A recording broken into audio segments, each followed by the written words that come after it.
Well, welcome to Armchair Expert. Were you I'm going to try Buck to Rogers. sing it? I'm going to sing. Oh, like that I'm going to look tattoo away. on your Oh, shoulder. God. We ain't ever getting older. The Chainsmokers. This was so fun. It was fun, and I had my opinions before we interviewed them. Alex and Drew, they're so fun. But they were God, they're wonderful. Great. Yeah, I had a blast talking to them. I mean, if I've got to explain who the Chainsmokers are to you, you don't own a radio. You have not been on planet Earth for the last 10 years. My dad probably doesn't know. He does. Well, he does, but he doesn't know he does. Exactly. And we get into that. Yes, he knows, but he doesn't know he knows. Yeah. You can't know what you don't know. That's the message. I guess the message is you can know what you don't know. That is the message. This guy kind of disproves that. The albums, Memories Do Not Open, Sick Boy, World War Joy, So Far, So Good. Also, and this will blow your mind, they run a venture capital firm called Mantis VC. They are involved in everything. Yeah. And they're so fun. They're nice. Please enjoy the Chainsmokers. I want something just like this. Hi. He's an armchair expert. He's an armchair expert. He's an armchair expert. I have an AMG station wagon, which I so fucking you're still love. a It's like my family, favorite car. Drove that for a few weeks. I was like, I might have to get this thing. Yeah, you love them too, right? Yeah, but I did just recently see at the gas station the EQ series. Which one? Again, I so don't that's remember. Mercedes electric. Okay. and it's gorgeous. Yeah. Yeah, they're nice. How old are you? 33. 33. 33. Yeah. 33 is really It's young. rough, isn't it? It's really young. I'm so happy now people are starting to be younger than A lot of them. I 5.5 don't years like ago, it. no one was younger than Monica. And know. now many of our guests are younger. don't And some like of them are multi-billionaires too, which is smart. Okay, I'll get there. I'll get there. Are you a multi-billionaire? Not yet. Not Okay, yet. okay. He's Then it's trying. The fine. thing with a lot of the young multi-billionaires is if you wait a couple of years, the market's correct and they're not multi-billionaires anymore. If that makes you feel better. That does make me feel Having a bunch better. of Oh, friends God. I like that. They'll lose everything, and I Right, like Don't worry, that. they'll lose everything. I hug Drew. I'm going to hug you. hug. Nice Good to to see meet you, buddy. you. We did a handshake, so I have to do That's the same fine. where it's Don't not, get it's not up, even. please. What did you drive? He is in a G-Wagon. I just have an Audi. You're in an QRC. Audi. Yeah. Oh, Okay. that's great. Both are Two German great. Both are options. great. Yeah. I used to have a Jeep Wrangler, which honestly I fucking loved. Why did you get rid of it? Well, the lease was up, and every car is like ridiculously expensive now. So I was like, I'm paying way more than what I'm getting the value out of a Jeep Wrangler for. So I Yeah, might as well yeah. just get an actual nice car at this point. Yeah. We both got like really nice cars at one point, and they just like sucked. You know what I mean? Yeah. And you're just like, this is such a waste of capital, and I feel like such a clown in it. I'm the guy who like pulls up the Craigs though, and they're like, "There's no parking." Because you're in a... I'm like a Wrangler. and they're Yeah. like- I'm like, no. You don't get it. Yeah, You don't get it. Don't judge this book by the cover of this Wrangler. I'm trying to remember. Immediately what comes to mind is Shaun White, which is really funny. He went and bought a Lamborghini when he was like in high school Yeah. at some point. That tracks. It's kind of a like to his parents, a declaration like, this is my money. I'm going to have fun with it. Totaled that car really quickly. Yep. Got another one. He totaled the car. He totaled it. Oh. Yeah. When he was like 15 or It was, something. yeah, maybe 18, but Honestly, yeah. as long as no one got hurt, good for him. Yeah. Yeah. If you're Shaun White, go ahead and throw a Lambo away. It just happened. Somebody else just I know. recently. Someone was just in here talking about the same thing where they got some money, they bought a ridiculous Oh, car. it was Jason Derulo. Oh yeah, that tracks too. Yeah. I have a really funny story of a friend that runs a tech company, and I guess he was like staying at Jason Derulo's, and I guess Jason was, doing his thing with somebody. But I guess the way his house designed, like he had trapped my friend in a certain part of the house he couldn't get out of. Oh. But also, he apparently has a python that just like roams around his What? house. Wow, why didn't we get that out of him? Oh, man. I mean, unless my friend's full of shit, and then he was like, "I'm trapped in this room with a python. Oh, my God. And I don't want to blow Derulo's opportunity, whatever's Sure. happening." He And, seems so unlike that. and our friend's really awkward too. So I would just be like banging on the door, like, Well, you said cut it out. a tech friend. He's like, "Oh fuck," you know what I mean? Like, Yeah. I might get eaten. I'm going to have to look this Oh my cobra in the God. eyes at some point. I'll have to call him on the fact check. That's wild. Yeah, he bought a crazy car. He did, but then got rid of it in the same fashion of like, I look dumb. I know Drew bought a McLaren. What did you buy? I'm I'm a big James Bond fan, so I got Aston Martin. Which one? Vanquish? No, it was like a DB7. Honestly, it just sucked. Like, it was just an absolute shit car. And It broke a lot? broke a lot, and you want to connect your phone, just doesn't connect. It would be great if in one of the James Bonds, though, they did show 007 having to connect to the Bluetooth. That'd be Because great. every time I rent a car, I just did in Oregon last weekend, I'm in the parking lot. I'm in a BMW. I've never really connected my phone to one of those. Trixie. 12 minutes I'm sitting Oh. there. And my wife's just like, just go. You're not going to be able to listen to your music for the 12-minute ride Yeah, to the yeah. airport or to the hotel. It's funny you say that. I'm watching this Lioness show on Paramount. I love action movies. We're not allowed to. It's a movie? No one can watch it, but we will continue to talk about it. Okay, yeah. So they did a great job, but it was funny because they're watching these special operators. It's like a show about SEALs and all that stuff. And I was like, wouldn't it be funny to make a serious movie, but it has these honest moments where like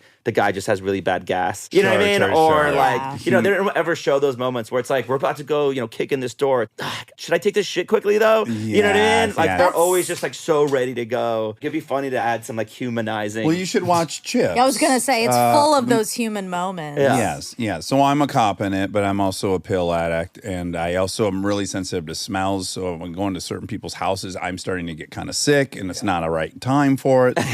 But don't watch it. Yeah, you Don't don't watch- watch definitely that. don't watch that. Definitely don't watch By the way, that. we've met before really Oh, briefly. where? You wouldn't remember. We were at some airport in, I don't know, could have been Atlanta. And we were both sitting at the same food court table. Okay. And you were like into some Chick-fil-A or something. Mm. All right. This was like years. This is probably like 7 years ago at Okay. least. I was like, oh shit, it's Dax Shepard. That's incredible. Aw. I can almost promise you it would have been like 8 years and 2 months ago because I was in Atlanta a bunch because Kristen was working there and we had a 2-month-old Delta. Monica was there as well at that time.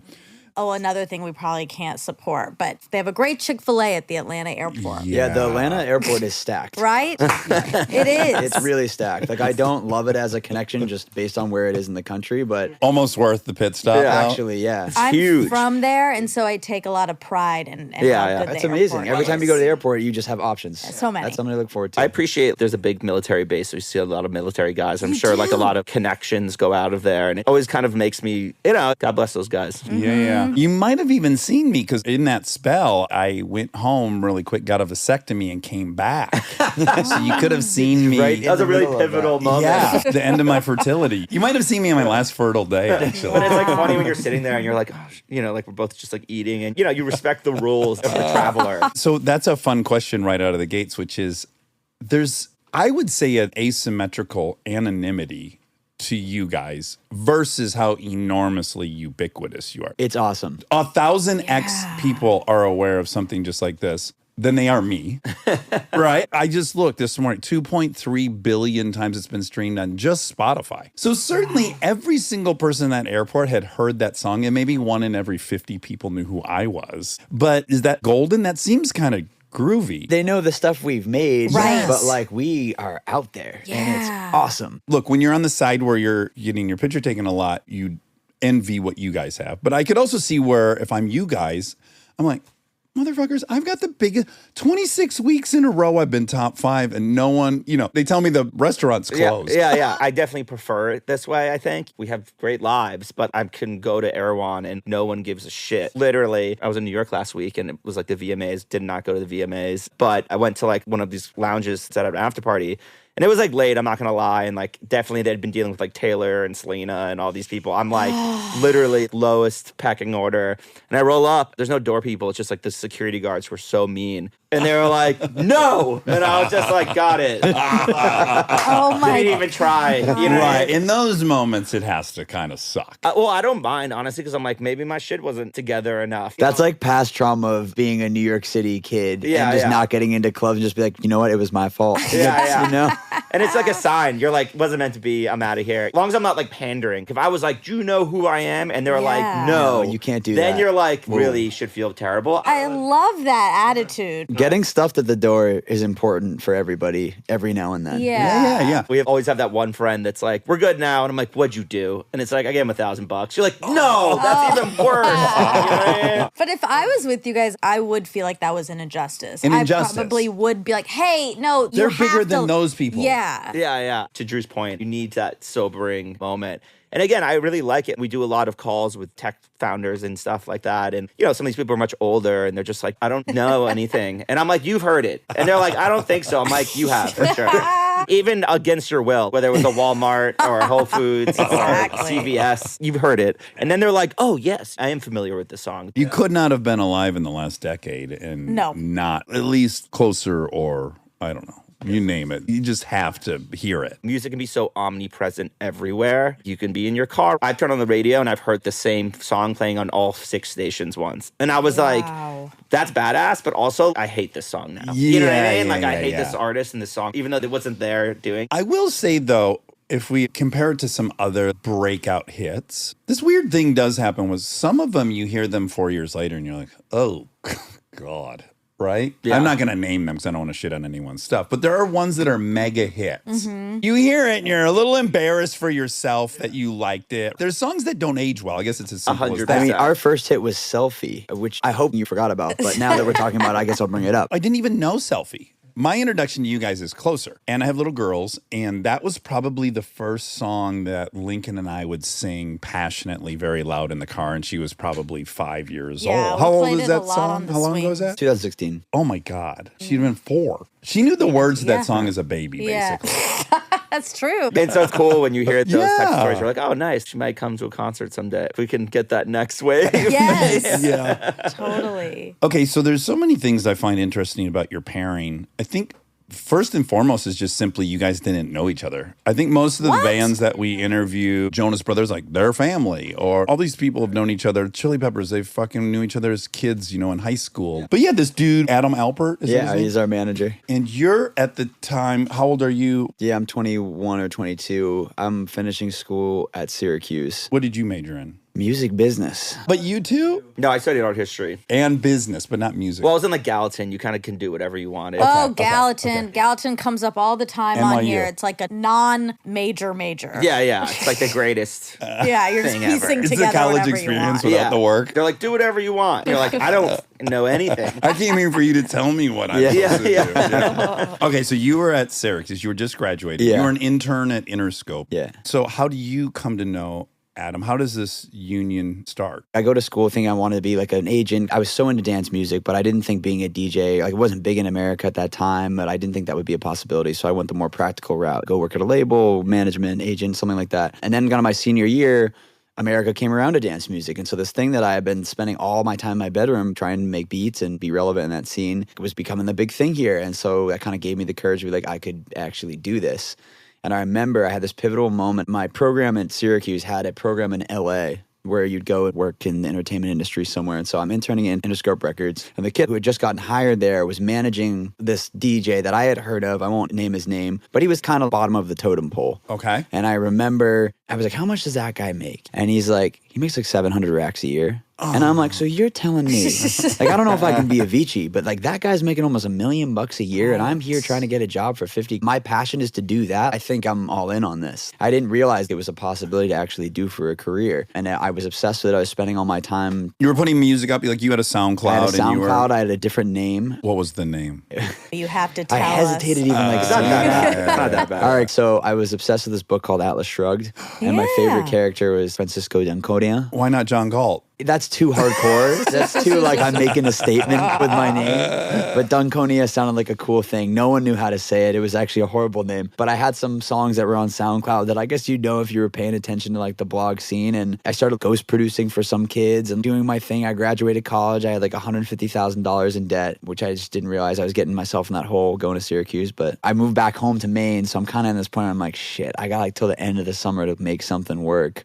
Or I got to get a more practical job. And then this kid that was interning for Adam, who's our current manager, was like, hey, have you heard of the Chainsmokers? And I was like, yeah, of course. I had never heard of them. Right. And he's like, well, this is DJ duo in Lies. New York City. It's a duo, but one of the kids is leaving and the other kid wants to bring in some kid that makes music. And he lied to me. He's like, they make this much money a year. And at this point, I'm like 150 grand in debt. And I'm like, I need something. Well, I hope that what people are gleaning from this, the advice here is like, just lie across the board. Yeah. So this is like the fourth lie already, and then we're getting closer to stardom.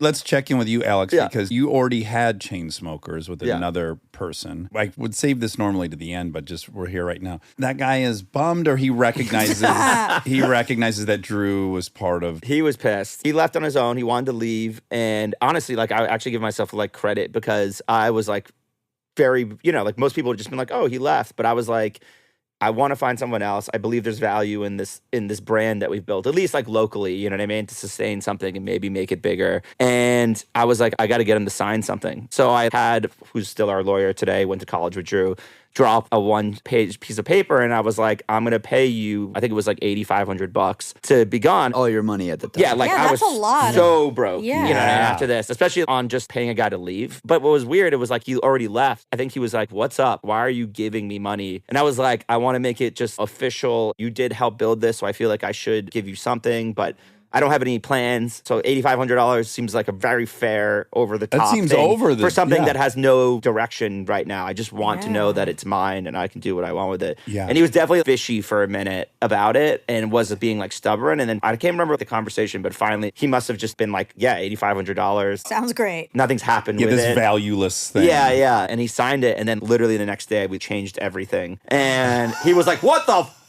but it wasn't like we got successful the next day either. Right. I think he Right. just kind of realized we had a plan in place. I don't feel bad for him because he left. Well, Right. what's crazy is he went into our Twitter the day we had our first gig. I don't know if you remember this, and started blocking everybody. And you can't see who you blocked. For us as a new artist, he was blocking club owners and this and that. Oh, and because he's still in control of the account. yeah, I mean, he went on really nasty Twitter tirades. Even racist and Yeah, they were homophobic like- things about our team, and people really did not handle it gracefully. Oh, Yeah. man. In his defense, is your team super black or gay?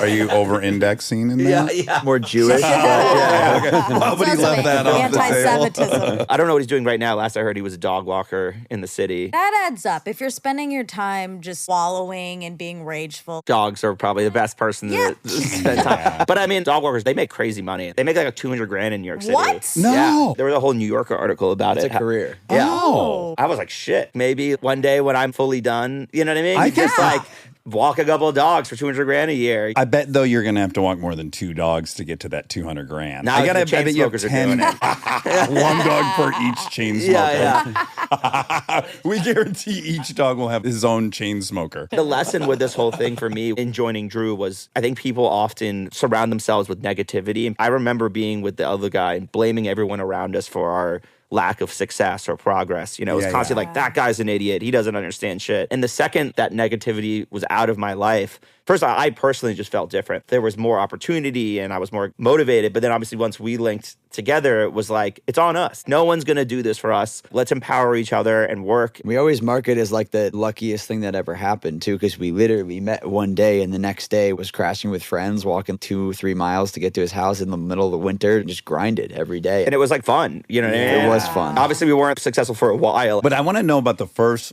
meeting. Did you meet a bunch of people? No, I didn't. I think Okay, Drew this was is- really the only guy. And did you guys immediately feel something, or was it a slow That's what's build? so lucky, because we were just like, yeah, you seem cool enough. Yeah, You know? right. And then like, we are here 11 years later. We've had an amazing music career. We run a venture capital fund together. We own a tequila company and we're still best friends. So it's Oh like, my yeah, God. what are the Wow. chances? Well, I almost think it might be easier to do it the way you did it.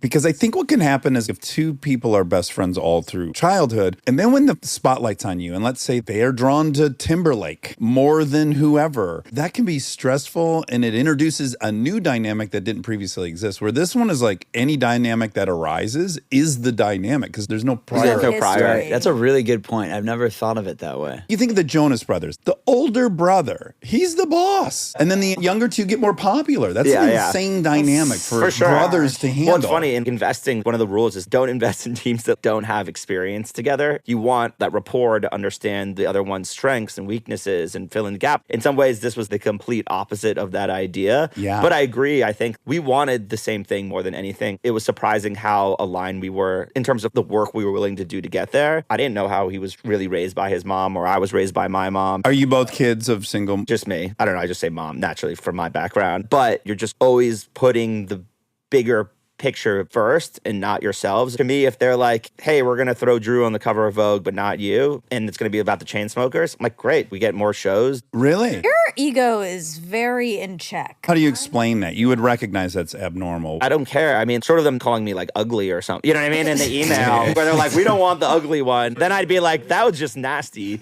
It's not like I had a personal aspiration my whole life to be on the cover of Vogue. Anna, if you're listening, I'll Were you totally on the do cover it. of Vogue? If you listen to this. No, what? No, this is all like hypothetical. This But is what's great is I amazing. was going to walk away. Had you not asked that follow-up question, that he Thinking had that. been. Yeah, this yeah, is a for real sure. example. No, we're like more likely on fishing and Outdoorsman Weekly. But just conceptually, to me, it's just cool, whatever. As long as we're pushing our music forward, I don't really mind. But would you recognize that's kind of abnormal? Because let me just say, I'm you, and I don't know how it would break down if AI analyzed your guys' creativity and productivity. But let's just assume you guys are 50-50 contributors to the music. Yet one person is 85% of the face of it. Innately there, it feels like this feels a little unjust. And I respect someone like Chris Martin for this. Clearly, Chris to the world is Coldplay. Coldplay, yeah. Yeah. But he is so diplomatic about how he handles everything split down the middle. The band is the most important thing to him. And I think for us, that's always been the initiative. But let me just say something.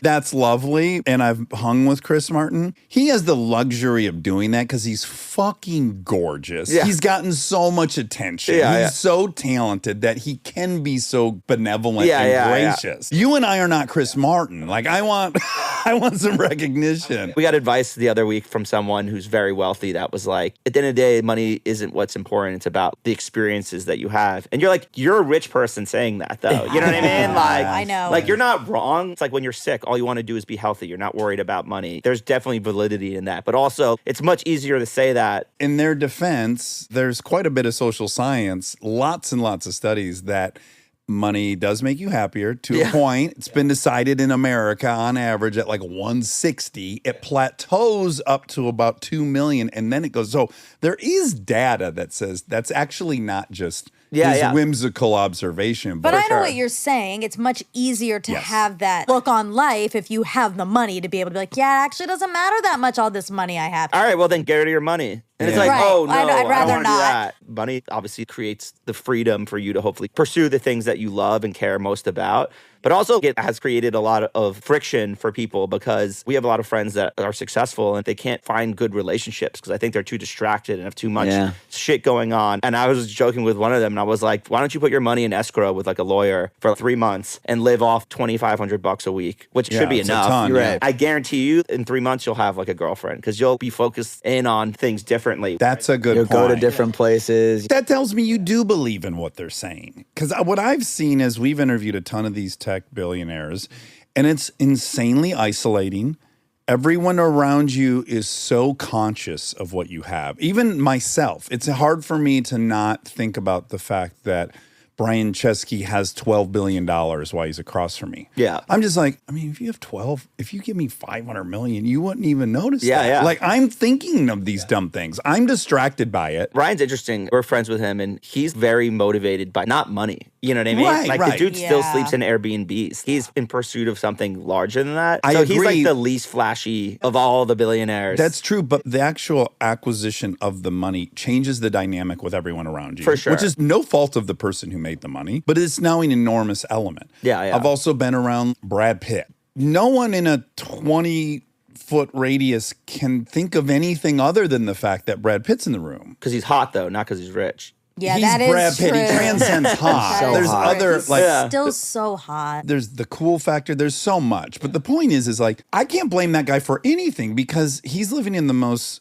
altered reality where everyone around him's thinking about him Freaking out. 100% and Yeah. like Yeah. worrying about how they sound and self-conscious. And then it's infectious, that self-consciousness. To deny that it comes with this enormous price or that he probably wouldn't maybe be happier being just wealthy, maybe. It's like everything, you know, the good and bad of these different things. Like you can talk to the most beautiful person on the planet and they would say that's probably a huge burden and stressful. And inside they feel super self-conscious. This is totally strange pivot, but my dog just shit all over one of our carpets. And normally this would have like ruined my day back in the early days. I love that carpet. I would just like throw it out. There's shit all over it. It's not Yeah. worth it. And I just like move on with my day. I'm so glad that I'm in a position where I can just chuck out this Yes. carpet Yeah. versus going back and scrubbing it for 17 hours. I totally agree with you. So that is the beautiful thing of having money is that there are certain problems you can solve with money. The problem is you can ultimately solve nearly every problem other than health issues with money. And people obviously do, because what's the point of it if you're not going to do that? And I do think it does something to not be stressed, to not have to deal with these burdens. I don't think people are at their best when they have alleviated all the It's stress just from their life. Well, you're It's not like, living in reality. You can't really connect with other people because they're living in reality. You know those And people too. you're I can think of not. like 8 of them that just came into my mind. We were like, this dude's out to lunch. because everything's handled. And even like, okay, so the shit on the rug. I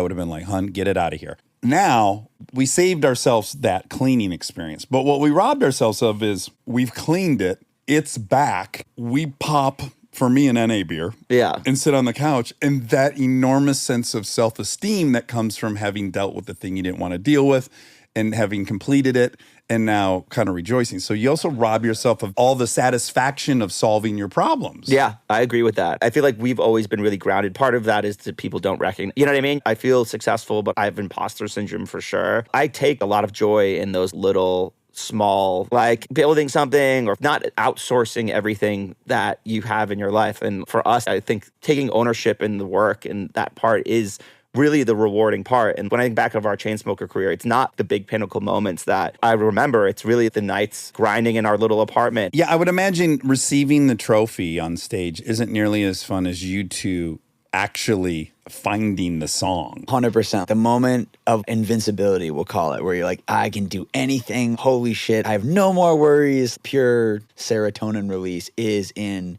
making a song that you believe in. And then when we learned that Closer went straight #1 on Billboard, or we won a Grammy, or really awesome achievements, just kind of felt like, oh, cool. I'm glad Right. that happened. You know, like we were that really equals working more hard, money, that's- and I can Like I work want to more not and- lose that, but that pales in comparison. But like still to this day, I'm not as happy of a person if I'm not actively in the studio. Finding that thing that makes me be like, wow, this song just makes me feel like anything's possible. I can imagine playing it here and there and all these people reacting to it. It's a really magical thing that no other achievement or whatever can supplement. And that's interesting because everything's analytical today, and that's not like an analytical thing. That's really just It's an magic. experience, Yeah. magic. Yeah. Whereas like everything else, you know, you wake up every day, XYZ has #1 here, and this person has this many followers. Well, everything in our life has been quantified. Totally. Yeah, which kind of robs Yes. people of some of the magic that makes things special. Well, creativity can't really be measured, and that's Yeah. what it is. At the end of the day, is that sense of achieving the creative. Well, tapping into something that's maybe beyond what you thought you could reach is Yeah. also an incredible feeling. I just had the simplest experience with it. I haven't edited video in like 8 years. We've been busy. I've been busy. And I shot something that I wanted to edit. I relearned how to edit on a different program. I put it together. The fucking first 2 days, it sucked. And then Friday, it totally worked. And I just watched it like, I don't know, 12 Again and times in a again row, and just again, make sure yeah. there wasn't one frame I wanted different. And then when it keeps landing perfectly, like, oh, I don't want to remove a frame. No, I still no. That is so intoxicating. Totally. Isn't it? I have to imagine, however it works, like the final mix or whatever, and you can listen to Closer. I would be able to listen to that song 30 times in a row, just going, no, man, yep, it's everything we want. Yeah. It's also a really hard thing to chase. And I've been thinking about this a lot recently because we just put out the song last Friday called Summertime Friends. Watched the video this morning. Well, it's hilarious that that's the video. And there's a lot of hesitant making that the video because it's just me and my girlfriend blacked out on this boat this summer, and we were like, let's shoot the video right now. And our friend Spencer, who was also blacked out, also wow. Wonderful. like shot it 3 times, and that's now the video. I was like in my room being like, they're shooting a video upstairs. Yeah, Like, I just could hear, like, blast the song something. again and again. Anyway, but that's one of those songs that it's about something very real and personal to me. It has this moment of tension. I think if you've been a Chainsmokers fan since Don't Let Me Down or Closer Roses, it really captures that nostalgic feeling that you kind of come to us for. And it's funny identifying all of those factors. Like, it's about something real. It's got these types of chords. It's upbeat. It makes you feel something. I can give you a list of what makes a Chainsmokers song, but doing it, even being the guys that just have done it and the only guys that can do it, it's still hard to do on command. You're not AI. Yeah, I mean, well, that's interesting to get in the eye. We'll throw that in the queue. But, you know, it's interesting. We put out 8 songs, and only till this last song this year, we're like, oh, wow, this one's really getting reaction. And you're like, duh, this has all the things. But why weren't we aiming for it before? And it's crazy how you kind of step in your own way as an artist. We also relearn the same thing over and over again as a human, don't you? I have the same epiphany every 3 months. It wouldn't feel good if you could do it on command. It wouldn't feel good if you could It's that just it's churn it elusive. out. Yeah, it's because it's hard to do. To bring up Chris Martin again, he's given us a ton of great pieces of advice over the years. And he would always say, I don't write these songs, they're sent down. Right. Which I thought was like a really kooky piece of advice at the time. And the It's older I woo-woo, get, but it's good. the more it makes sense to me. Sometimes this song is just sent down, and the words, what you want to say exactly how you feel and say them in a way that people will resonate with and you want to hear over and over again. You can't wake up and do that. I can't treat it like an office job and get that shit every day. Stay tuned for more Armchair Expert, if you dare.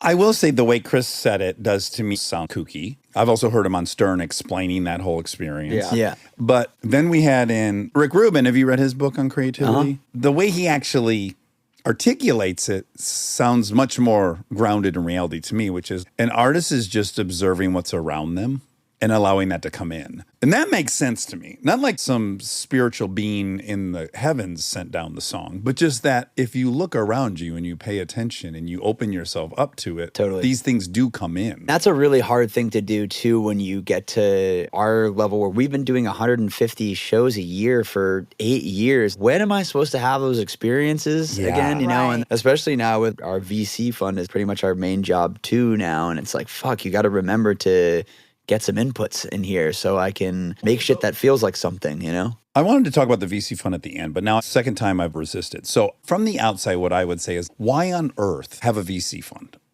If you think of like David Solomon, the CEO of Goldman Sachs, who you guys have performed with, wants to be you. He wants to be a DJ. If you're mega rich, what you'd praise that you were a chain smoker. I don't understand why you would be focusing on venture capital when you guys are 2 artists who can do what you have demonstrated you can do so many times. For the David part, having hung out with him a ton of times. Yeah, I don't know him, by the way. I just know that he's a DJ. Greatest dude ever. D-Sol? D-Sol, yeah. He unfortunately doesn't really do it anymore because everyone's so open arms about the idea that, He you could know, have like more playing than one music. interest. Yeah. But like, it's his hobby, it's his passion. Same way that people would play golf or guitar or anything, and it just happens to be this. I love him for that. He really enjoys it and took it seriously whenever we played. We've been asked the same question, like, no one is trying to go that way for the most part. Exactly. You're like a salmon swimming upstream. Everyone's trying to go your direction and be a musician and travel the world. Yeah. And I think for us, it kind of goes back to even the first day that we met. When we met, obviously our intention was hopefully become one of the more influential electronic acts. We wanted to be up there with the Swedish House Mafias and Gettas and Tiestos. But also from that first meeting, we were very clear that we wanted to use whatever platform we created to branch out and explore other opportunities that were exciting to us. And obviously, unbeknown to us, we're just meeting, but we've both been pretty entrepreneurial in our own ways throughout our lives before we even met. Drew used to ship Timberlands to like China. Yeah, I had eBay businesses when I was like 14 and that kind of little hustle. And your dad's an art dealer? My dad was an art dealer. Yeah. So my dad was a car salesman. If you're into sales, you inherit that as well. I mean, we could talk all day long about the idea of what you're exposed to as a kid and how that shapes your actual identity, because that really like threw me for a loop as I decided I wanted to go in on music. I never even considered it. Because you were working at an art gallery when you guys met, right? Exactly. And also, it was all I knew. I didn't know about becoming a doctor or a lawyer. It was just like art dealing. Yeah. Sure. I love art. Hard to hate. Yeah. And then as you get more into it, and my dad passed when I was younger, I only had like the good truths, probably not the stuff where he was like, this is what sucks. There's so much nepotism. You're dealing with really, really rich assholes all the time. A lot of crooks too. Yeah, a lot of crooks, money laundering, tax evasion. Heists. Yeah, heists. All That's sorts the of fun bullshit. part. Best case scenario. Yeah, that's Yeah. the fun part. I like that they have it as collateral. Thieves steal shit, like mafioso bosses will steal famous so that they can barter if they ever get arrested. Well, I'll return the Mona Lisa. Yeah. I mean, that like $9 million gold toilet thing was just recovered or something in What's like that? Europe. There's some heist in London where they stole like a $9 million gold toilet from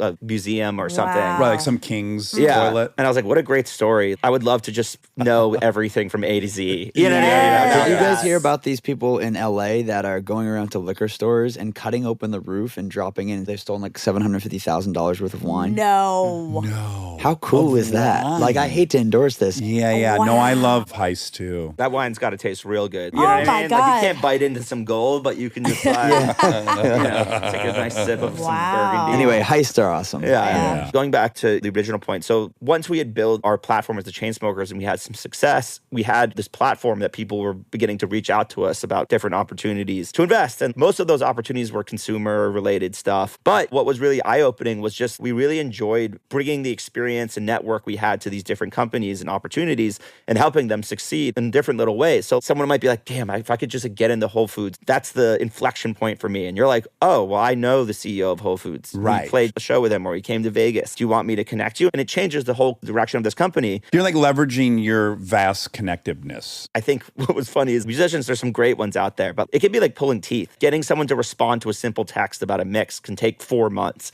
You just raised your hand. Yeah. Was that- And it drives me crazy because I'm very much like, if we can do it now, let's do it now. Are we not all trying to go to the same place? Yeah. So let's do it and let's all work towards that. And I felt like in the tech community, those types of founders, that's all they were doing. They were like, I'm working 24/7 on this ambitious idea. I think we found that really creatively inspiring and exciting to be working alongside those people, helping do those things and hopefully bringing something to the equation that they were missing in terms of how they could get to where they wanted to go. We began to just keep pulling on that thread, and the more and more we pulled on it, the more we kind of enjoyed and were fascinated by what we were discovering. So if I could just ask you guys to compare, maybe it's not comparable, but let's just say for a second, you guys have found some company, you like it, you connect them with the right people, you've bought a stake in it, and then it wins. Can we really compare that to the joy of creating Closer or that feeling? No is the short answer, but There is a similar high to it where you're like, wow, we found this company, we invested time and effort and connectivity with this team and helped them achieve something, and it's working and anything's possible for them now. You're connecting to them, like you made a difference and like you made something that like people are now relating to. That's a big part of the high. With music, you're always just trying to communicate in a way that you can't do through conversation. Or I mean, it is conversation another way, but it's a higher art form that allows you would to say- have a deeper connection with people. Yeah, and- you're transferring an emotion and a feeling Right. in a song. And when people get that, that feels amazing. And when you're bringing that not in the same way, but to a company and finding out what their needs are, investing time with them, making them believe in this idea, hiring the right team around them, all of these things that we like love helping them to do. And then you see it work. That's very gratifying. I could turn the same question on to myself, which is we have a diaper company and I have an NA beer company. I could imagine being critical of me going like, why do you need to do this thing? The beer company is like me and my two best friends from childhood. I named it. I write all the copy. I write the commercials. The thing I was editing was for that. I'm like, oh, it's actually not different at all from what I've already done. Yeah, In fact, yeah. all I'm doing is bringing this thing that I've already done into this new kind of space.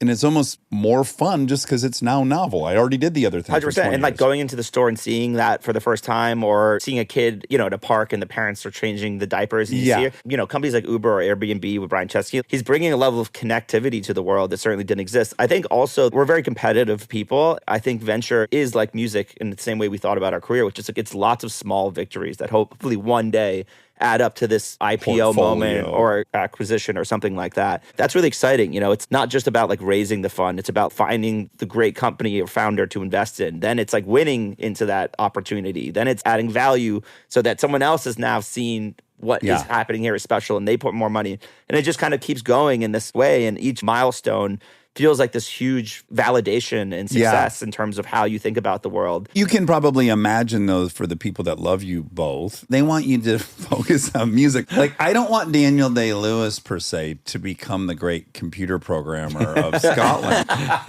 He might be the best AI mind in the world, but when you love an artist, you just want more of what they put out. Can you see where people be like, I don't want you focused on anything but this thing I cherish? And has it taken an impact on how much time you get to spend creating music together? I think it's been equal parts difficult and beneficial. The thing is, making music or any type of art, it's not an office job. Yes, you get more output the more time you go into the studio, but great songs like the ones that we're really trying to write, that we've done a couple of times in the past, those don't come every day. Even when we were working on the fund, it was like 8 a.m. to 4 p.m., raising our first fund. And 4 p.m. to 10 p.m. in the studio. And this is during COVID, so we didn't have shows. So that was every day. If you look at all the time that you spent making music and how productive you actually were versus how much time you were in the studio, it's like pretty whack. Very low percentage. Yeah, we spent that time, like the inputs thing is the thing that you need to be conscious of. Like, am I having experiences?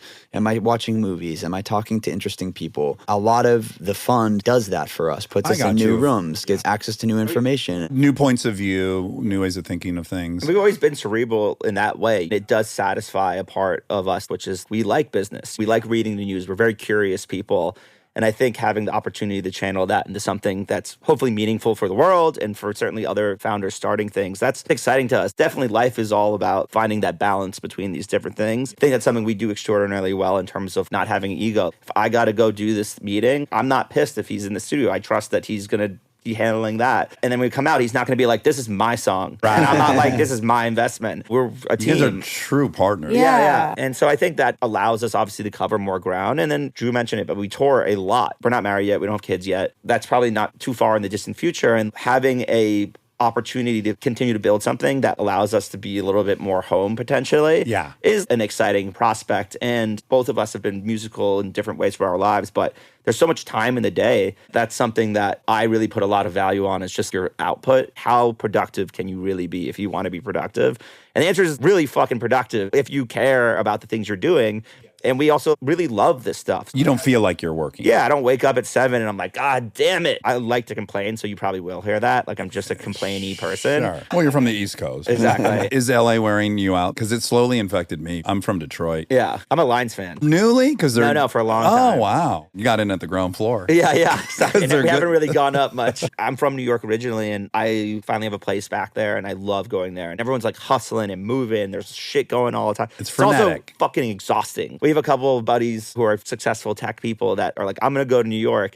And I was like, dude, how are you liking it? They're like, I'm so tired. They're like, I'm so tired here. I'm having so much fun, but it's so tiring. Yeah. And here, I don't do shit. I think the thing in New York is when you're there, you're out. You don't want to be sitting in your apartment because you're hearing it all out the window and you're like, I need to be Well, also, out your apartment's there. this big. Yeah. Like, even a nice apartment is Yeah, this this is big, like so a you fire have to go apartment. somewhere. Yeah, exactly. You got a bathroom. Fire. With no door. It's Hot accurate. plate, Yeah. 2 different coffee devices. I was going to say, though, I think there's a new generation now.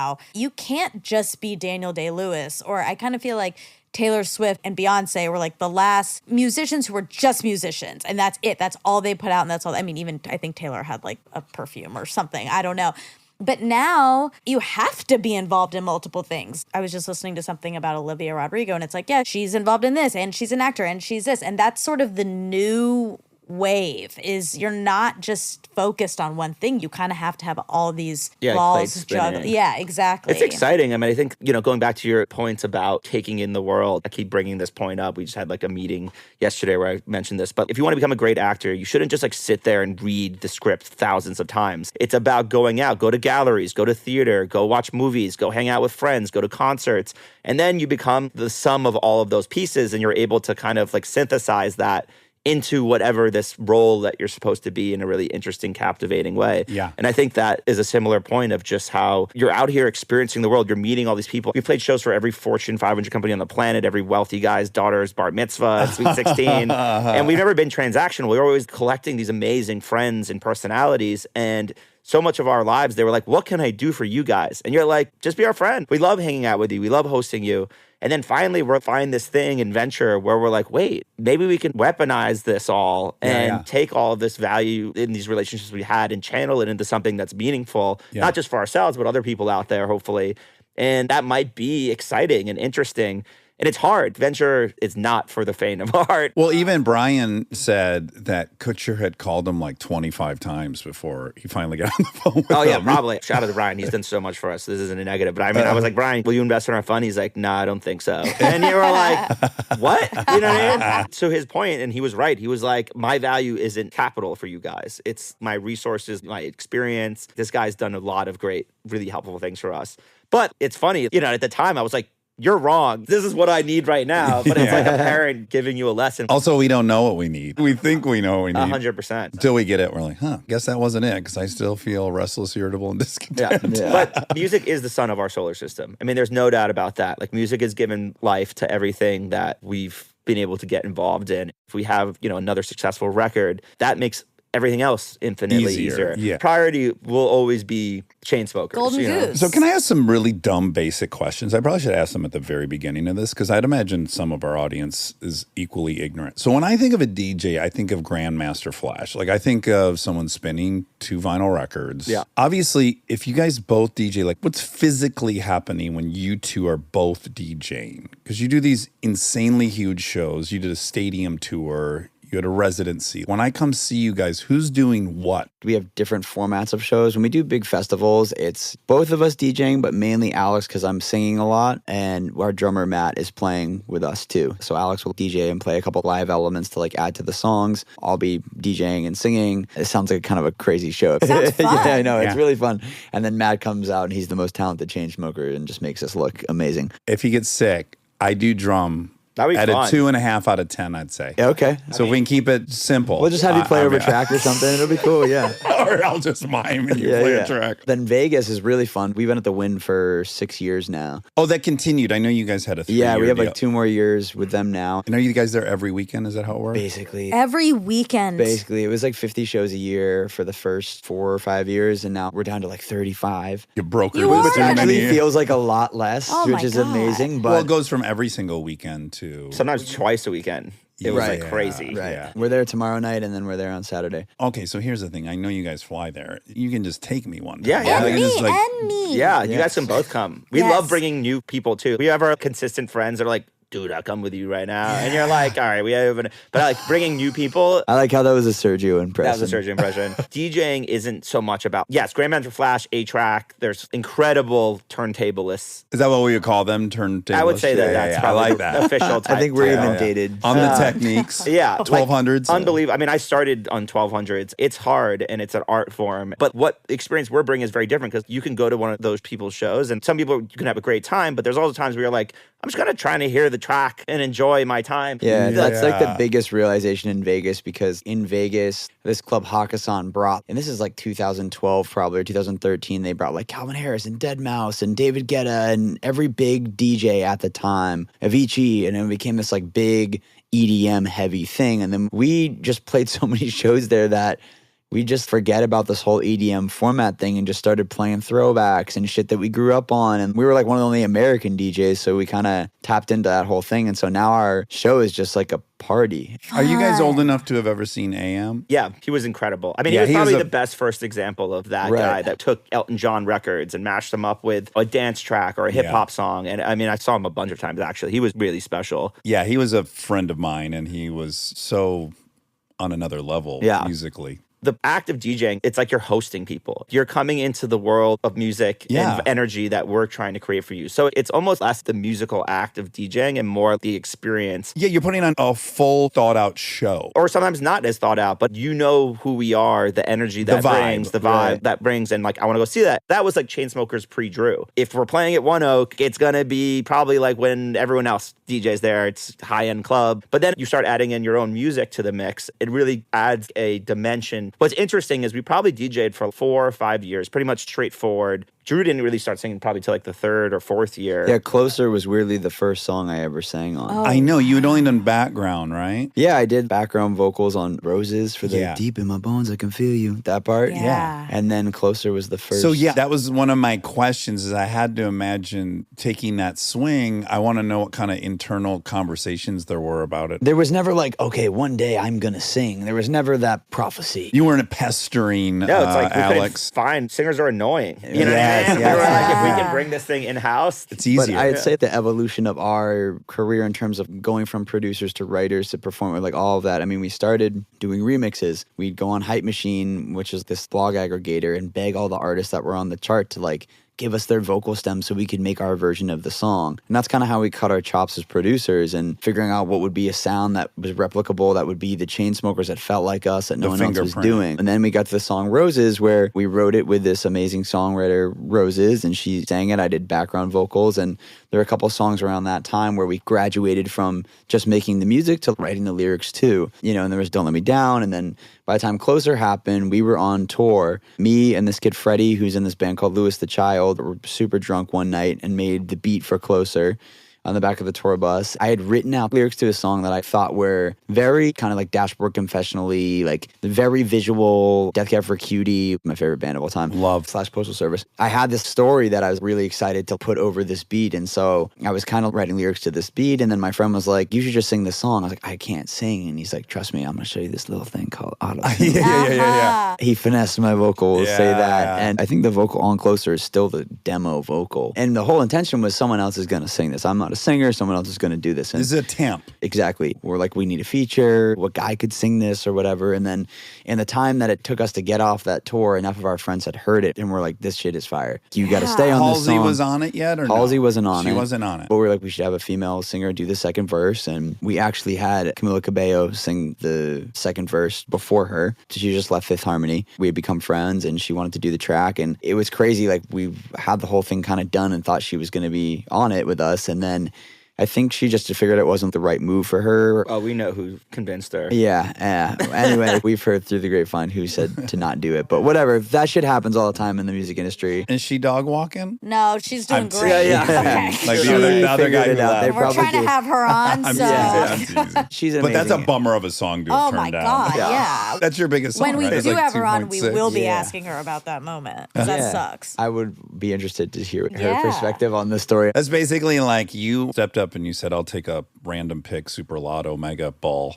And then a guy behind you was like, I was in line before you. Oh, yeah, then take this ticket. Yeah. I'll get the next one. But it's really weird because who knows what would have happened if Camilla stayed Sure, on it. sure. But Right. like Halsey was Perfect. perfect. It was the worked perfect out. timing. Chainsmokers had 2 hit songs out. We had Rose and Don't Let Me Down. She had a hit song out, and everyone was very excited about it. It was a really cool, you guys should do something together moment. That was what it was supposed to be. That song was life-changing and career-changing, obviously, because of the success of it. And then for me, personally, it was like, oh, shit, now I'm a singer. Yeah. That's got to be another lovely layer of like, God, not only is this thing the biggest thing we've done in record setting, like second longest song in top 10 ever, 33 weeks or some shit, and it's you, and you didn't even plan on it. It was also really crazy because then I had to figure out how to be a singer, and I have tried to get most of the videos taken down on the internet, but there are some pretty painful moments still out there. Well, you're also very young to be going through all this. Yeah. This wasn't the plan. Like there's so many things in our history. I remember when we got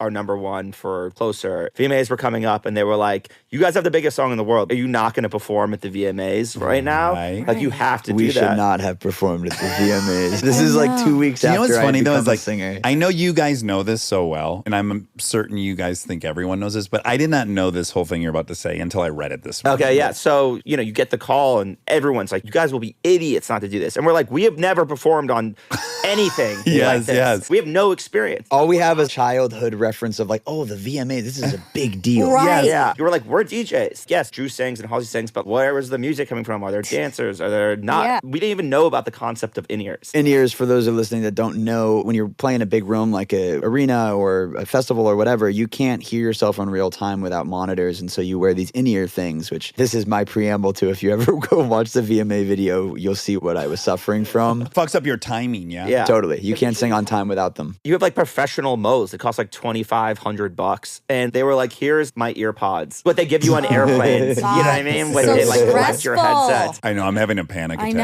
just I thinking about being in hate this this. situation. So I get up there and I'm trying to sing through them, which sounds so bizarre. I've never done anything this. Also, I'm not a good singer. So there's like two really Big hurdles. big hurdles. I can't hear myself and I can't sing. Oh, so God. I'm up Brought there. in to sing. A couple issues. I don't sing. So wait, so you didn't have the thing in. I put them in. I was like, this is weird. Took them out, but didn't really understand. This is so idiotic. They were like, it's tomorrow. And we're like, what? And they're We're like, in do Hawaii, it. yeah. And I'm like, what am I doing? And they're like, just stand in front of a keyboard. It's not even going to be plugged in. And I was like, is that unusual? They're like, nobody plays it. Everything's fake, which is partially That true. is true. That was one of the most eye-opening things in music business for me was learning how to play piano really well and then being like, we don't actually want you to play live. And you're like, wait, what? It's a variable they don't want. Why am I here? You know what I mean? Like, Yeah. I'll So just you're show like up at 8 p.m. and airplane- They should put a airplane standees with of your you. hands? yeah, it's just like most of it is bullshit. Unfortunately, the policy with singing was not that. I think everyone sings pretty much. A lot of these shows, they don't. I can't tell. My wife can tell. She's so good. And even been at a concert where the singer was singing lots of the song, but they were fading beautifully in and out of different Yeah. pre-recorded stuff. And they're Yeah. a master at matching that. Yeah, I mean, at the end of the day, it's about the experience for the fans. And a lot of these shows, like the Super Bowl, you don't even think about who's in the arena. You're thinking about everyone watching on TV. Yeah. When I was at it, I was like, damn, this is not fun to watch live. But at home, you're like, whoa, this is nuts. So it's all these different considerations and trying to figure out Who's the target? Exactly. And I think that's the main point we think about a lot. Who are we trying to connect with at our shows or through our music? What is the experience we want to bring? Like, we became a live band for 3 years there. Literally, we were playing live. Like, I was on synthesizer and keyboards. She was playing guitar and singing, our drummer. Did you enjoy that more or less? I hated it. I liked playing the music. You're locked in. I'm not like Elton John. As you know, so I'm not like fucking, you know what I Billy mean? Or like Joel. Freddie Mercury or whatever. So it's like I don't have the chops to enjoy it as much as they look like they're playing it. But you can't throw it away. Like an actor who learns their lines and they can throw it away. Exactly. It's really cool that we can do this. If we want to go on a late night show or DMAs, we can play live and it will be really good. But do our fans come to this show and say, I prefer that experience to the experience I was getting before? And that's kind of where we landed at this hybrid show where it's like, this is us. We create a certain type of energy and environment through our music and through our performance. And it's unique to us. And that's what we should be delivering. Okay, I want to ask you a grody question. I think it was 2017 or 19. Forbes listed you guys as the third highest grossing DJs at $38 million that year. And I want to know, A, who was number 1 and 2? Calvin and Harris. fucking what did they make? Calvin probably made a lot that year. We eventually got to number 1. I know this. I know this. This is my reverse way. But also, they're like way off. We have a great business manager and everything's very much in check. I can imagine certain people that are getting audited. They're like, I didn't make that much. You know what I mean? Friends are like, yo, what's up? Let me get some money. And you're Oh, like, no, yeah. this isn't right. I've had it on both ends. I've had it where they were way high. Didn't like that because then I thought, my family must think I'm so fucking cheap. Yeah, Like, why yeah. haven't I bought everyone in this family homes? And then it's been too low at times. And then I'm like, my ego's bruised. Yeah, There's yeah. no winning it. And then if it's right, you're like, fuck, everyone knows. You can't win. Yeah. It's just such a like American thing. It is, yes. But tell me what you think the number 1 person back then was making. Calvin was just unstoppable. He was doing the biggest shows. Every 3 months, there would be a new Calvin Harris song that was like the biggest song in the world. He had the biggest residencies. He's Calvin killing was it. like our idol. But it's not crazy for a DJ to go make $1 million for a night, right? I mean, it's It's crazy, but it happens, happens. no? Yeah. Because I just know what AM made 12 years ago, and it was shocking to go to Vegas and play for the night, or anywhere really. So it can be that much, though, right? It can be $1 million. Yeah, it could definitely. But it really just depends on the event. You know, we just played this crazy show in Brazil called The Town, massive festival, like 100,000 people. To put that on costs, I don't even know how much fucking money. And they had the craziest lineup, like Bruno Mars, Post Malone, Foo Fighters. Yeah. Everyone's got backline and gear and travel and managers, agents, business managers. There's hundreds and hundreds of people getting paid all around 100%. the periphery of the But artist. DJing does have the best margins. Yeah, That yeah. is a consideration. You don't have a ton of equipment. But we do also put on a very elaborate show in terms of pyro. I would imagine the residency, is easier for you guys to develop a really complicated show. Having a residency is the most fun thing because you get to build almost like a branded party that kind of builds on itself over time, and it's Yeah. super fun. You also get to know people that come back to experiment with the show and just do weird ass shit. Like we make up the set every single time, and it's so crazy. And every now and then I'll be like, that wasn't our best effort. And people will still come up and be like, that was the sickest show ever. And you're like, damn, I don't know if I'm jaded or what it is, but it's always fun. The other great curiosity I have, other than my greedy pig money curiosity, is as an addict, I always think if ever there was a job that would lend itself beautifully to being fucked up all the time, it would be that one. Maybe above all. Well, it's Yeah. What taken is- down a lot of them. Yeah, what is the pressure? What's the experience? What's your own personal journeys on that front? Drinking, especially, that's the place you go. You're at a And being nightclub in most of the Vegas, time, like right? it's like even people that don't drink all the time, they're drinking that night. Yeah. You know? Sure. So you're in that environment, which is really tough. I've really struggled, especially with the balance of who I have to be on stage and who I want to be on Monday morning, like rested, present with my family and our companies. Not in a serotonin depletion Exactly. state? And honestly, when you're younger, that's really not an issue. But like this past year, especially, has been really hard. The ripe old age of 33. But like I can't recover as quickly as I did before. And you have to kind of weigh it. But those habits are so ingrained. It's less of like, damn, I want to drink, and more of I just flew across the world and I have 3 hours before this show, and then I'm getting back on a plane after. Then I'm doing this 5 nights in a row in 5 different countries this week. And every time I get on stage, I got to be the man. Yeah. And I got to be happy and have fun. And like, that's one thing that kind of gets you through it. There are other ways, and there are a lot of DJs, especially now. One of the beautiful things about this career is there's a lot of guys that are a lot older that are killing it again, that are awesome. You have to be really conscious of how you're treating yourself, and you probably can't do what you were doing when you were in your 20s. Calvin is one of those guys. He's like, I just wanted to stop drinking, and you can tell he's like super healthy and he values different things. And he's putting on 6 shows and making bangers, and it's like, okay, so it is possible. So I think that transition is kind of where I'm personally at, where it's like, I don't want to be drinking this much anymore. And I want to be focused, and I want to do this, and I want to be happy. Well, it starts taking more than it's giving. Totally. I mean, it's a bad vice, not as bad as drugs and other things, but cigarettes, literally called the Chainsmokers, obviously. We know your position. Yeah, as well. yeah. And I, too, was an ex-chain smoker, so I'm with you. But I would smoke while I DJ'd. The two were very connected. And I remember one day I was just like, I'm done smoking cigarettes. It's a disgusting habit. I'm getting sick all the time. It's too expensive. You like in New reek. York, it was like $25 a pack. You smell, your apartment smells. Everything. I remember DJing, and it was so weird in my head. I was like, what am I doing up here? There's no cigarette. You felt naked, probably. Now I don't even think about it. And it's weird how you have to break those habits of those things, because it could be fucking sex, it could be booze, it could be drugs, it could be cigarettes. These certain things that you're like, oh, I can't do that unless I'm like this or unless I have this.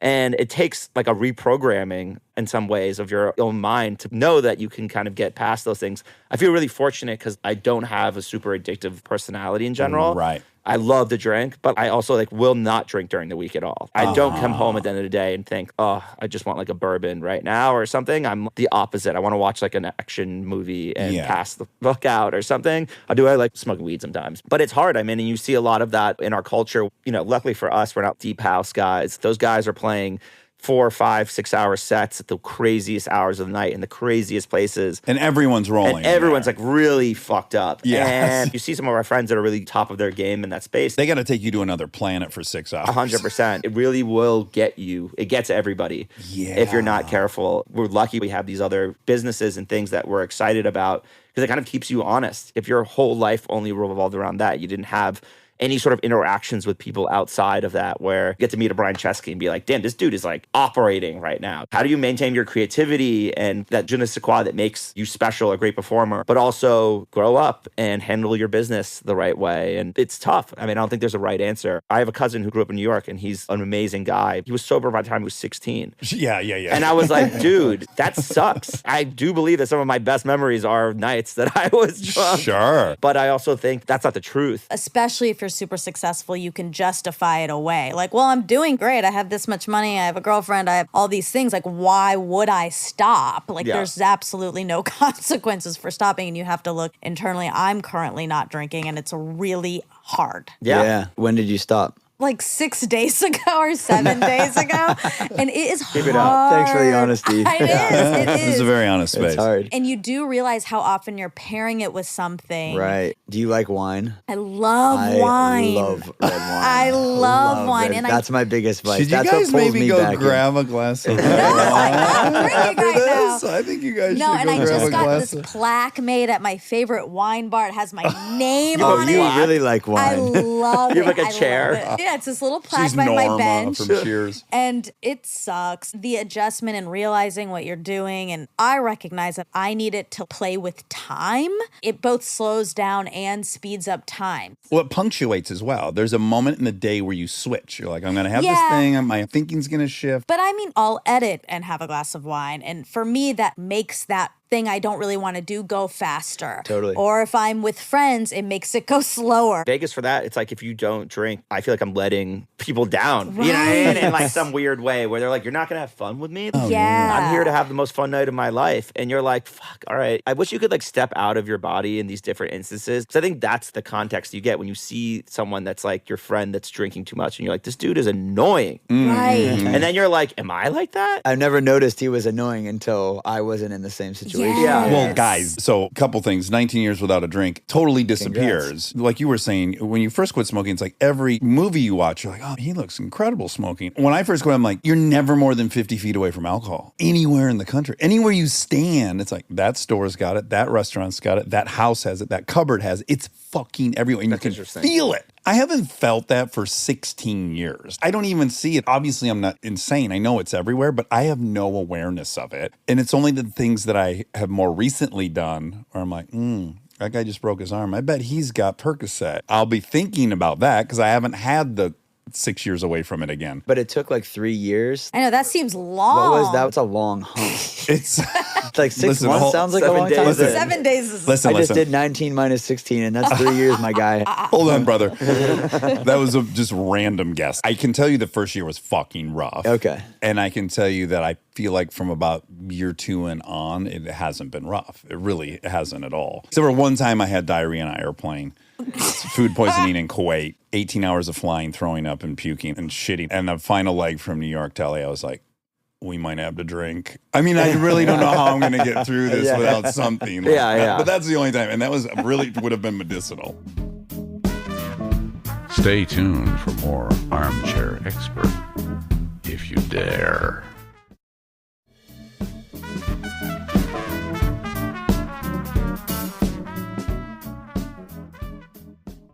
The context of this is like the surroundings we're in, but how much of your lifestyle changed out Well- of that from like a friend group perspective? You stop thinking about it and you start recognizing that I'm having as much fun. And in fact, I have more fun. I'm more like a 12-year-old sober because I have to make myself have fun, which means I have to have hobbies and I have activities. But there are places that it's kind of a wrap on. Like Vegas for me, I'm monogamous and sober. What a fucking drag that place is. I know everyone's got coke in their pocket. Yeah. So yeah, that's no longer a place that I'm dying to spend a lot of time at. But that's Totally. okay. And then yes, people who I found engaging, I realized I can only be around them till 10 p.m. At 10 p.m., I got to bounce because everyone's going to start repeating themselves. I'm not down for Oh, that. that's the worst. Oh. The drunk repeaters or the ear talkers, like real close in your ear. yeah. Oh, the worst. Okay, I had a couple of quick questions. You referenced Blink 182 in Closer. So I was super in hardcore when I was a kid. I never really was wild about any of the 90s, 2000s, the ones that got popular. But Blink 182 for me is incredible. That was like the only pop hardcore band I loved. Why not do something with those guys? We have. You have? Yeah. Oh, We have a song called. I'm embarrassed. We have a song called "P.S. I Hope You're Happy." It's actually a great song. I always joke that one of us is gonna have to die for some of these songs to like. See the light of back up. day. Yeah, these are good, well written, cool songs. Like if you wanted a Chainsmoker, I'm excited. Blink song, this feels like a really solid version of it. I mean, that's the crazy thing about music or any show. You just don't know. Wow. So for the rest of the day, I'm going to get to enjoy that. How many songs did you guys do together? Just one. Just one. They're Yeah. awesome. Oh.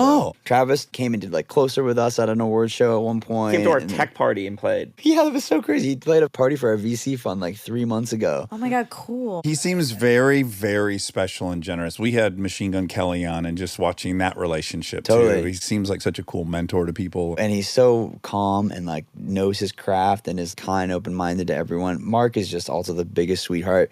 When the time we did the song with them, they weren't back together with Tom, but I did meet Tom at our show. He brought his daughter to our show Oh, in yeah, San that's right. Diego one time. They're all just awesome. And have you been to the show? No, I've never seen him. Their new tour is awesome. And Tom and Mark are just ripping on each other the whole time, like talking about fucking each other's moms and just doing like Yeah, what yeah. do you want them to Childhood be talking about? friend stuff. Exactly. Yeah, yeah. Exactly. It's awesome. I'm really happy to see that. couple of things that I thought have helped you. I already brought up one was the fact that you guys actually didn't come into this with all this history and baggage, and it seems to have really liberated you from some of the, like the Blink thing. I'm sure that's rooted in so many things that are interpersonal before the band. Do you think that you have benefited enormously from collaborating so much? Because I would imagine as well that such a great new source of energy, point of view, makes you want to impress the person you've invited in. Do you think that collaborating for you guys has been a really useful? Absolutely. We're so lucky to have existed at a time where people are down for this much collaboration and have been in a genre where that was almost the norm. You're this producer and you make the song or write the song, and then you get to have these fantastic other artists that bring in a flavor that you never get to have in your band without them. At the end of the day, Alex and I are just massive music fans, and this is all just an adventure for us. That's what the Chainsmokers career as an artist is just Alex and Drew's great adventure. Mm-hmm. And we've gotten to work with some really incredible people, and we will continue to do so. I think more recently, the best thing for us is maybe less collaboration, really tapping into that emotion that people really want for us, or as long as we make sure that's the core. Because sometimes you do a collaboration, you're like, this person's a country artist, and we're going to write a country-leaning song. Now, where we're at is to do collaborations, but they need to be Chainsmokers songs. Do you have any outstanding dream collaborations? So many. A million. Everything he said is true, but also collaboration, it's like high school because you're like putting yourself out. Yeah, it's like a Here's first date. something that I really love and could be great on, and they're just like, nah. You know what I mean? Or like they It's don't like even passing answer. the note I think across the that's table. issue. I mean, the music business truly sucks. I'm not talking about so much the artist now. I'm talking about the business itself. It's a rough Awful business. people. Like everyone is taking credit for everyone else's shit or thinks they're the best, or doesn't even bring opportunities to different people. We all want the same goal. You know what I mean? We all want to tell our story to as many people as possible in the most authentic way. And it's tough because you have these songs that you're like, this person's so perfect for. How do I engage them to share that experience with them? And then you have 25 people on their side whose job it is to like not let anything through. That part can be really stressful. And we've had things go to the 1 yard line and then fall apart for different reasons. And these are songs that are so important to you or to us in different ways. And that part makes it hard, which is probably why it's like, yo, let's not taint it all the time with that stuff. All the heartbreak. Sometimes these things just happen. And also, I think this is why it's such a cool opportunity to come on a show like this. You have such a wide base of listeners that really enjoy the conversations that you have and learn about the people that come on it. And I think we're constantly fighting like a disinformation war about who we are. And I think whether it's the fun and people are like, what the fuck are they doing over there? You can't really blame anyone. You go on to Instagram and you're like, oh, look, there's them recreating the Mark Wahlberg, Kate Moss photo, but it's them too. You know what I mean? And then you're like, We did that last week. It was a big hit, big controversial hit. and then you're like, are they serious? Are they not? Are they cool? Are they Are they bros? fucking Are with us? are they- And- you know, yeah. like, and so it's tough. I really obviously love who we are as people. I'm not an insecure person in that way, but I find myself doing it all the time. I'm like, that person's a fucking loser. And then you meet them and you're like, damn, that person was really cool actually. Yeah. Or, like, That's super this nice. job, by the way. Yeah, which is so great. I'm such a fan of this format because we've done Brit and Press and just it's never worked because they just fill in the cracks or fill in the Grand Canyon with stuff. At some point in our career, probably around 2017, it felt like we were completely not in control of who we were from a public. And there was like two realities we were fighting, which was like, I know who I am and my friends seem to know who I am. Yes. But everyone else thinks I'm this. And how the fuck do we consolidate these two things? Well, you're going to inevitably be a victim of the narrative that everyone loves, which is we're trapped in we love a come up story. We love to watch people rise. And then next chapter has got to be destruction. Like, we're just so hardwired for story. We interviewed Ed Sheeran and he's like, oh yeah, I'm hated here. And we're like, how could that be? You have the biggest tour where of all is this man time. hated? We He's were in in England. People yeah. are brutal. It's like the tall poppy syndrome. It's anyone that's number one. Eventually, the other thing comes. It's kind of unavoidable and very a total human. bummer. Anyone who knows Ed can't hate Ed. I He know. is the So sweetest. nice. He's like you're saying, Travis. He likes to be around other musicians. He likes to help people. He likes to reach out. People like Travis, people like Drake, they just keep parlaying the cool somehow. They just pivot. And you're just Yeah. like, damn, how's that fucking so easy? Or like It's so easy for y'all. Jay-Z. Yeah, Jay-Z, like, same how's thing. Jay-Z just still apex cool. Yeah. After 30 years. And I guess it's just like kind of settling into yourself. I don't know if Travis cares that much No. about that stuff. Right. He's just like, I am who I am. And I think that is part of just our own growth. I think we had the fortune combination of going through college and becoming successful later in life. So we had experienced Yes. a lot of things that I think have made us good people, but also with that, we can't like lean on into the like, I was 17, you know, and now I'm 20, you know, but I feel like we have like matured so much. We were fully adults when it all went down. Fully responsible, can go to jail adults. Yeah. You guys took a hiatus for, I don't know how long, but you took a hiatus from social media. A, how long did it last? B, what was that period like and what did you glean from it? We wanted to do it because we just had been doing so much touring all day, every day, just having to put stuff out. And then I guess it was January of 2020. We were like, all right, let's take everything off social media. And then 2 months later, everything shut down. Yeah. Oh, yeah, COVID. And some people say it's our fault, but Oh, God. no, but like it was actually pretty wild timing. We needed to take a break and then everyone took a break. But we did get off social media, which is actually when we started our first fun, when we worked on our album So Far So Good. And it was a very weird time for everybody. It was always good because like if you posted on social media doing anything fun, people were like, hell no. Oh, exactly. Yeah. Everyone was so angry. Everyone's police. But it was really freeing. I mean, I enjoyed the non-responsibility of having to participate in that. I mean, it is a real feeling when you post something and it does well. You're like, You can't I'm resist. having a good day. When you post something and it doesn't do well, you're like, I feel like shit. Yeah, I'm no longer relevant, even though 2 days before something worked. Yeah. So you're like, how do I Crazy. middle ground this? Where you're like, I'm just gonna throw it up. Obviously, you can get rid of the likes and stuff, but inside, you're still thinking. I guarantee those people who like remove the likes and comments or whatever are still like, did it do well? Though? You know what I mean? Like, did people? I Like know. It? I know that shit didn't pop. Yeah. Yeah. Social media sucks. TikTok was a phenomenon in the middle of all of this that has changed music and culture Yeah. and relationships and the creator economy and ability for anyone to have success overnight potentially. Forget about us. I don't feel bad at all for us ever.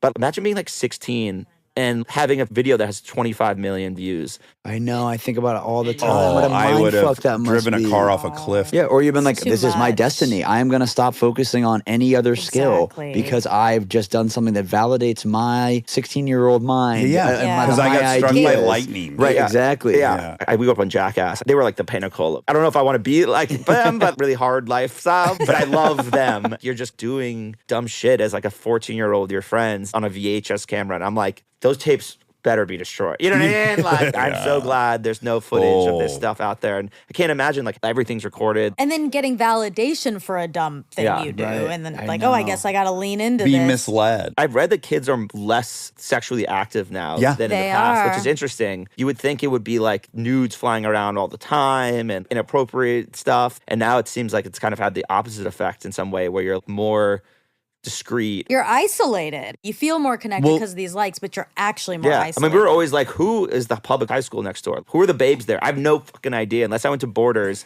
in our town and walked around for fucking 3 hours. Yeah. And maybe spotted, one. Yeah. Yeah. But now you're just like on an app. There she is. You can get some satisfaction through sexting, through sharing pictures, and that can prevent you from pursuing the actual thing because Yeah, it's yeah. satiating. Yeah, Whereas yeah. I was a kid, it was like, I need to get to your house and see you take your bra off. Like, you're not going to be able to send me something. I got to ride my bike over there ASAP. Yeah, I mean, we were like lost See in the them. woods after My keggers, looking for God. payphones to call my mom to pick us up. There was Yeah. this real survival instinct Yeah. that kicked in there. Okay, well, I just want to say for the record, when I pushed back about your VC fund, it was under none of the story of you guys shouldn't do it or your hacks. It's more like I love artists and I want you guys No, to I- make Do sure you both. remember. By the way, I Yeah. didn't interpret that. I mean, Okay, we good. just finished raising a new fund, and the conversations that you have, I always say I started out with, you're thinking two things right now. Why the hell are we doing this? And how committed are we to doing this? And it's a super fair question to ask. Maybe the two most fair questions to consider as you think about, becoming involved in the work we're doing. Is it Mantis is the name of it? Yeah, Mantis is the name. For us, it's always been all or nothing. I think this is something that we're going to look back on really fondly in terms of hopefully have success through it. But even just the journey of people we've been able to meet, the world of people it's opened up to us. I was on a jet with a bunch of private equity guys flying back from New York. They were kind enough to let me, we get treated like hot girls sometimes. You know what I mean? They're like, join us on this plane. You don't have to pay anything. You're like, yes. And we were talking about artificial intelligence, and obviously their perspective is what they read about OpenAI and the news and Bloomberg. And we're like ground level seeding these companies and meeting these founders. And I was like, wow, this is so crazy. I know way more about this stuff than they do at this point in time. I'm not saying I'm smarter than them. That's certainly not But the case. maybe more No, but informed. But more Yeah. informed. That was like an interesting feeling to be at the ground level of a technology that could change everything as we know it. Yeah. And so it's cool to be a part of those. You know, it's like a fountain of youth for us. We're not motivated by the money. It's really the opportunity to be a part of the disruption. Yeah. I want to give a compliment before we wrap this up. Final compliment.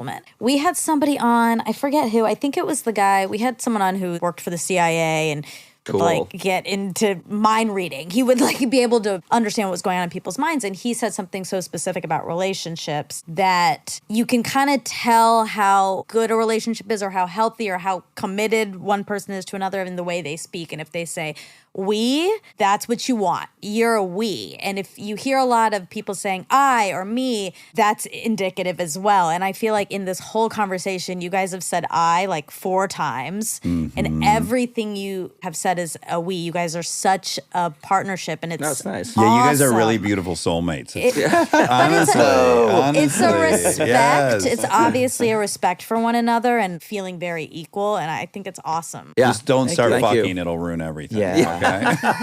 I think everyone's confused about that. They're like, are they brothers? Are they lovers? Are they friends? Are they brother lovers? Yeah, right. But it's really admirable. Egos is a poisonous thing. And I Yeah. think if you can just push it aside and take ownership when you fuck up too, I think that's important. And we fuck up a lot, especially me. We all do. We all do. We fuck up a lot. Alex and Drew, so fun. I had zero opinion of you. I didn't know about the VMAs. I've never read anything negative about you. I just love is your music. unbelievable. My daughters and I. He is awful at research. No, today I learned of some stuff, but I just want to say, sitting here, it's been such a delight, and I like you guys so much. You're so wonderful. Thank Appreciate you. it. It's an honor Yeah, for so us. fun. You guys have so many amazing people on this show. I can't believe you We've been chose to throwing our talk hat to in us. the ring for a So while. We're like, happy. whenever you're ready. Whenever you're ready.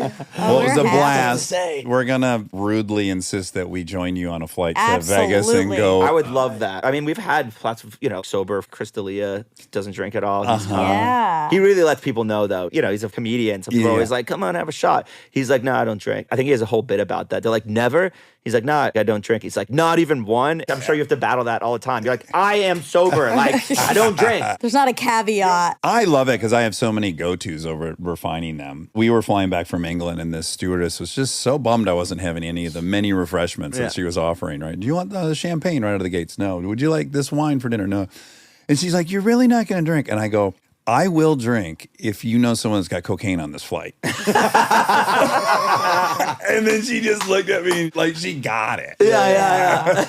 Or I'll say, like, I'd love to drink, but we'll probably have to ground this plane early Yeah, as well. yeah. Like, for me, it's just a setup to say something funny about it. Yeah. And I come from a culture in Detroit where it's like, I'm way more embarrassed about not drinking. So I would way rather I'm a fucking alcoholic than just someone who just isn't interested in drinking. My own ego needs you to know, like, no, I'm a junkie. I used or to I'd drink be- so much. Yeah, I Can't do spill it more in anymore. my shirt than you've drank. Hold on. I have a little thing I want to show you.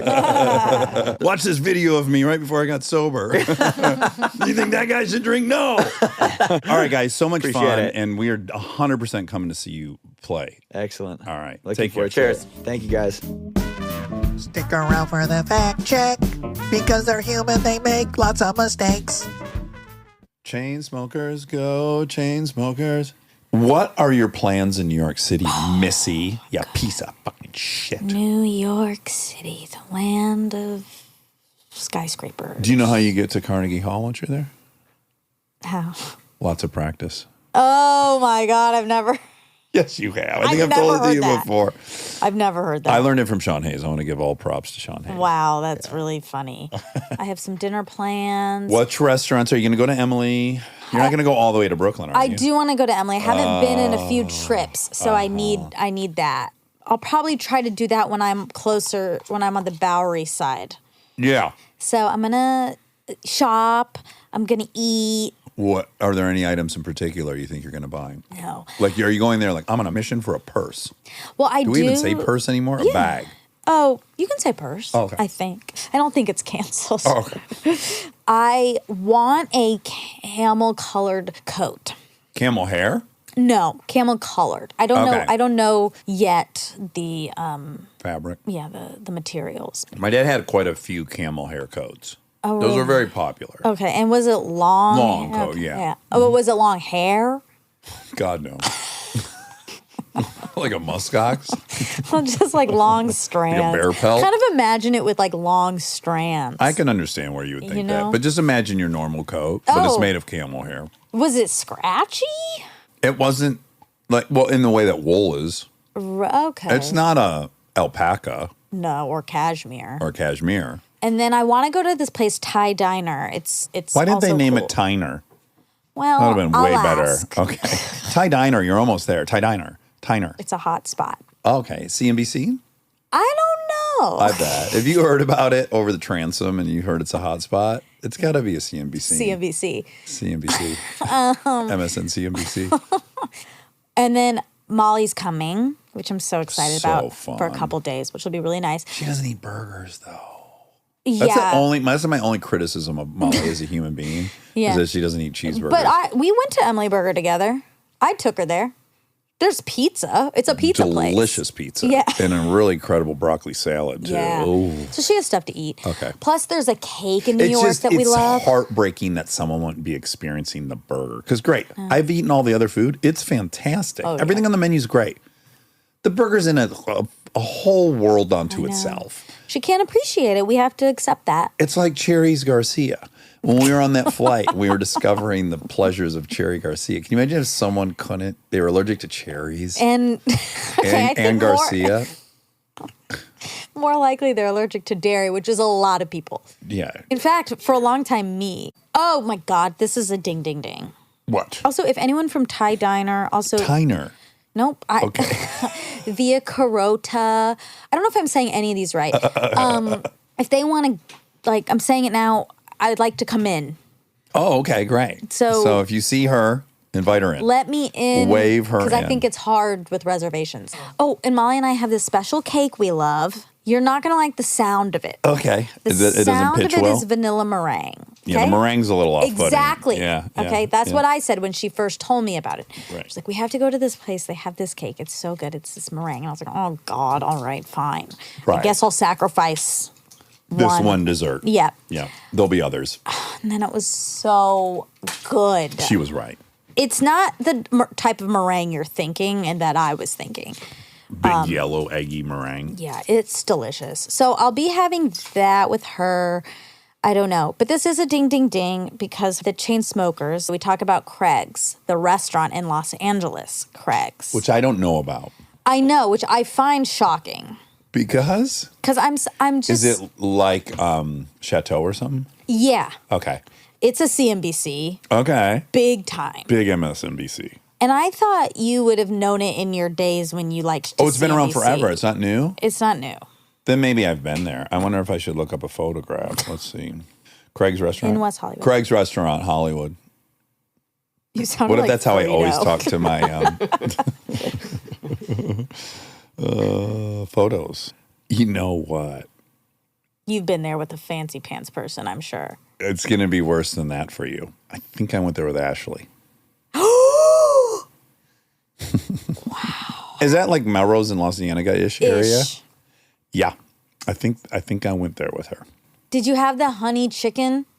This is 20 years And ago. a I pancake? can't remember. I just know, I don't know. I'm uncouth. I don't know. And she knew. Oh, she knew. Of course she knew. She's stylish. Yeah. I was just along for the ride. I didn't have any style. What was she wearing to Craig's? I don't know. I can just tell you what her face looked like. Round Very round features. features. Undeniably beautiful. Look like Mary Kate. Wow. What does she look like? Have you ever seen that actress Mary Kate Olsen? Yeah. Okay. Craig's. I Craig's. went. Well, I've been now twice, Oh my sort of. God, you're there all the time. Sort of. I went to this bad event, and it was across the street. I was with Ding Ding Ding Molly, Yeah, we're back. and we wanted to leave. It was not a good event, Right.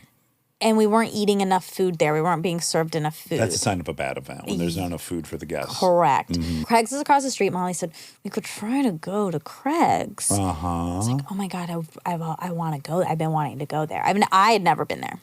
We leave and we decide to try. And we figured maybe we could just sit at the bar. It'll probably be way too hard to sit at a table. This is like 8:15 on a Thursday-ish. Prime time. I walk past an insane amount of paparazzi. I talked a little bit about this on Sync. So I walked past an insane amount of paparazzi, and I was really confused because they were talking to a person and I didn't recognize the person at all. Right. It didn't ring a bell at all. No, but the paparazzi was excited about him. Perfect. So I walk in, ask her, is there any chance you have a table for two? No way. For non-paparazzi people? Yeah, exactly. And You got any tables for some non-pops? She said no. What if she said, fuck no? She kind of. She did. Didn't, but she did with her eyes. What if she said, come on? Are you serious? Come on.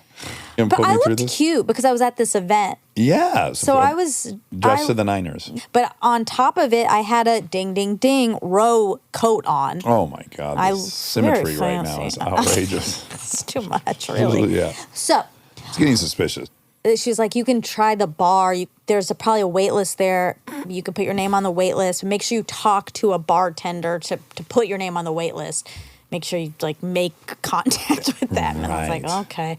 So I turned towards the bar. It's packed. I mean, it is so insane. I can't even get to It's too packed. the bar. Do you think it's a fire hazard? Like, would the fire department say there's too many people in there? I don't want to. Yeah, you're trying to get in good graces That's of right. Craig. No. Yeah. Okay. So, Sounds like it was dangerous, but continue. No, Okay. it's all on the up and up. All right. I'm like kind of trying to get in. Excuse me, and Hi, I'm a mouse. Do you have mouse food? can I come in? I have human money. Don't worry. A lot of people were. What was funny? They're all faced out. Oh, They're all the people at the bar are Yeah. facing out. They're not Interesting. facing towards the bar. Do you How know are why? they eating? CNBC? Oh, they're not exactly CNBC, MSCNBC. yes. They're trying to see who's coming in and out. Yes. They're not eating those people. So there's people sitting at the bar. Then there's like Rows of people. Exactly. CNBC. CNBC. And so they also are seeing me trying to get through because they're facing me. You're and- being seen. but they don't give a fuck. And they are not trying to let me in. No one listens to our show, obviously, at Craig's. And so I was like, fuck, this is not going to work. So I texted Molly, hey, it's This is too a much. pass. Oh, because she was putting money in her car. So I said, forget it. Let's get out of here. Yeah, hurry. Run. This is embarrassing. Let's go before someone sees us. So I hang my head down low. I was Hold on a second, though. That's worth exploring. Yeah. This is the tricky thing about being, I don't care if anyone knows who I am. Yeah. I don't. Yes. And if I go somewhere and I don't get any preferential treatment, I don't care. It only gets embarrassing if someone does know me there.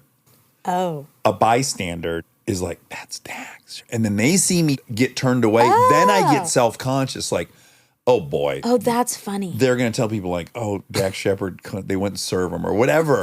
That's when, again, if no one knows me, great. If everyone knows me, fun.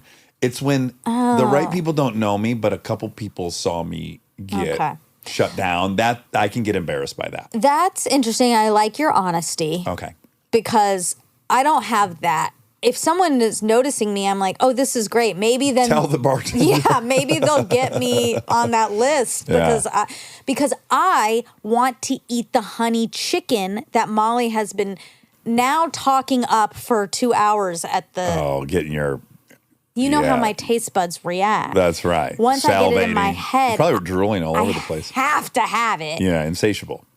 Yeah, there was drool on my row coat. So I was like, I really want that chicken bad. And so that was really driving the ship for me. You can't rest until you've eaten that. Yeah, but I knew it was not going to happen. Yeah, it wasn't your night. So You don't win them all. I don't like that phrase Oh, because okay. I like to win them all. That's true. You have won them all. That's what's misleading. That's how your life kind of got fucked a little bit. It's not your fault. So as I'm walking out, the guy who's being photographed is walking in. We're literally crossing paths. He's opening the door that I'm then about to exit. And there's In disgrace. You're leaving in disgrace. yeah. And so the paparazzi is all right at the door and it's flashing as he's coming in. And then I step out for them. And then all the cameras It went dark. they drop and they run away. Guys are gagging and throwing Yeah. up. Hate this girl. She's not who we want. She didn't even eat. I In the saw her wrong just place. walk Yeah, in. she's starving. So I still didn't recognize the man, which Shame on you. I think it guess. was shame on me. I'm sure I would have recognized him, but Yeah. I also didn't want to stare. And then Your my eyesight's eyes not are so great. bad. Yeah. And I thought it was really funny. Right, you had a little laugh at I the whole did, thing. and I really felt grateful that I could laugh at it because I do recognize at another stage in life I would not have been able to. It would I have think ruined your night. It would have hurt my feelings a lot. yeah. Probably, or just like, I'm just not. This is never going to happen for me. Like, Can I tell you, though, this has been a curiosity of mine for years, which is when I couldn't get into places, I never put myself through that. Like, there were nightclubs and stuff I wanted to go to as a drunk before I was on TV. And I was like, I'm not going to go stand in this line and get rejected. Like, I just would never do it. Yeah. I'll only go if it's going to work out for me. It's curious to me that people have such an appetite to go and get rejected, you know? I barely did that. Only if I was with friends who were doing drug that. you there, yes. Yes, because Yeah. I hate that feeling. Yes, like no place is worth that feeling of getting rejection or not good enough to get in. Yeah, and you know what's worse is women have a different thing going on. Oh yeah, believe me, as a dude when I was young and I did try to do that, the girls are just blowing past. If Right. they're hot, they're getting in. But I'm not. You're hot, but let's No. I'm not getting in. Therefore, I'm not hot. No. I'm telling you what's happening in my brain and what Okay, the okay, reality of okay. what the series of events was, right? Okay. So you're dealing with two things. One, you're I not feel you. You're not famous enough to, or like, Yes. worth this High this status enough. fucking restaurant because you don't have a job that people like Right. here. You're a piece of shit. And two, you're also not hot enough. Like there were two options and you don't have either. I see. Okay. I see this is very painful and hurtful. Yes. Yeah. So You're right, because they weren't letting hot dudes. I mean, they do let Exactly. The guys that were getting in that weren't on TV were exceptionally hot, but I think they were also rich and they were greasing the guys at the door. Yeah, that's no one a needs hot different guys thing. in a bar. Exactly. Right. You need hot girls. They want the hot girls for the famous people there. yeah, you famous gotta, boys. You gotta get the money with the honey. You gotta get the honey with the money. Oh. Yeah. So anyway, I I felt don't know where we're at. We're at a nightclub somehow. well, I was just Went from a saying restaurant. at some point in time I would have found that experience very demoralizing. Yes. And I You shook it right off. didn't because I feel good about my place in the world, Yeah. which is really lucky. And I recognize that as being lucky. That kind of thing can't knock you down. Yeah. Yes. I'm so happy for you. But I still was upset about the chicken. That's right. It was just based on wanting the chicken, And not the so- see and be seen part. No. So then I made a reservation for some weeks later so that I could have the chicken. Yeah. With Molly and two of our other friends and Kristen, but then she was too tired. Right. She's too sleepy. So it was early. It was like 5:45, maybe, our reservation. And we got in and we ordered the chicken. And it was so good. It is as good as she had advertised. It was really good. Really. And it has Craig, this, like- send me one over. Yeah. Send a car and send some chicken to the bunch of attic. chicken here. Yeah, tons of the chickens. It has pancake underneath. Oh, you can't have that. fuck. But I'll Save- eat your save the pancake. pancake. No, still send the pancake. I'll eat that. Okay, it's That so, sounds so perverted. I'll eat your pancake. Craig, Sometimes when you're in a reverse back, you end up eating some pancake. that's what they say. But Craig comes by. I don't know if he Oh, comes there's a by. real Craig? Yes. Come on. Yes. Oh my gosh. And I don't know if he goes by to every table. I think he does. Well, probably the popular ones for sure. Well, we weren't. Craig came by. Craig is a hoot. Oh, great. He talked about our dessert choices. Hey, how you doing, No. Craig? Well, How you doing? kinda. Not. Did you try the dessert? Yeah, see, you just had the chicken. Did you like it? It's a popular dish here. He's not. He doesn't. Yeah, maybe he is. Maybe he isn't. We'll see and be seen. You guys like a lemon meringue? The vanilla? Stop. Okay. Okay. So. You ever had Vaughn's cake? Oh my god.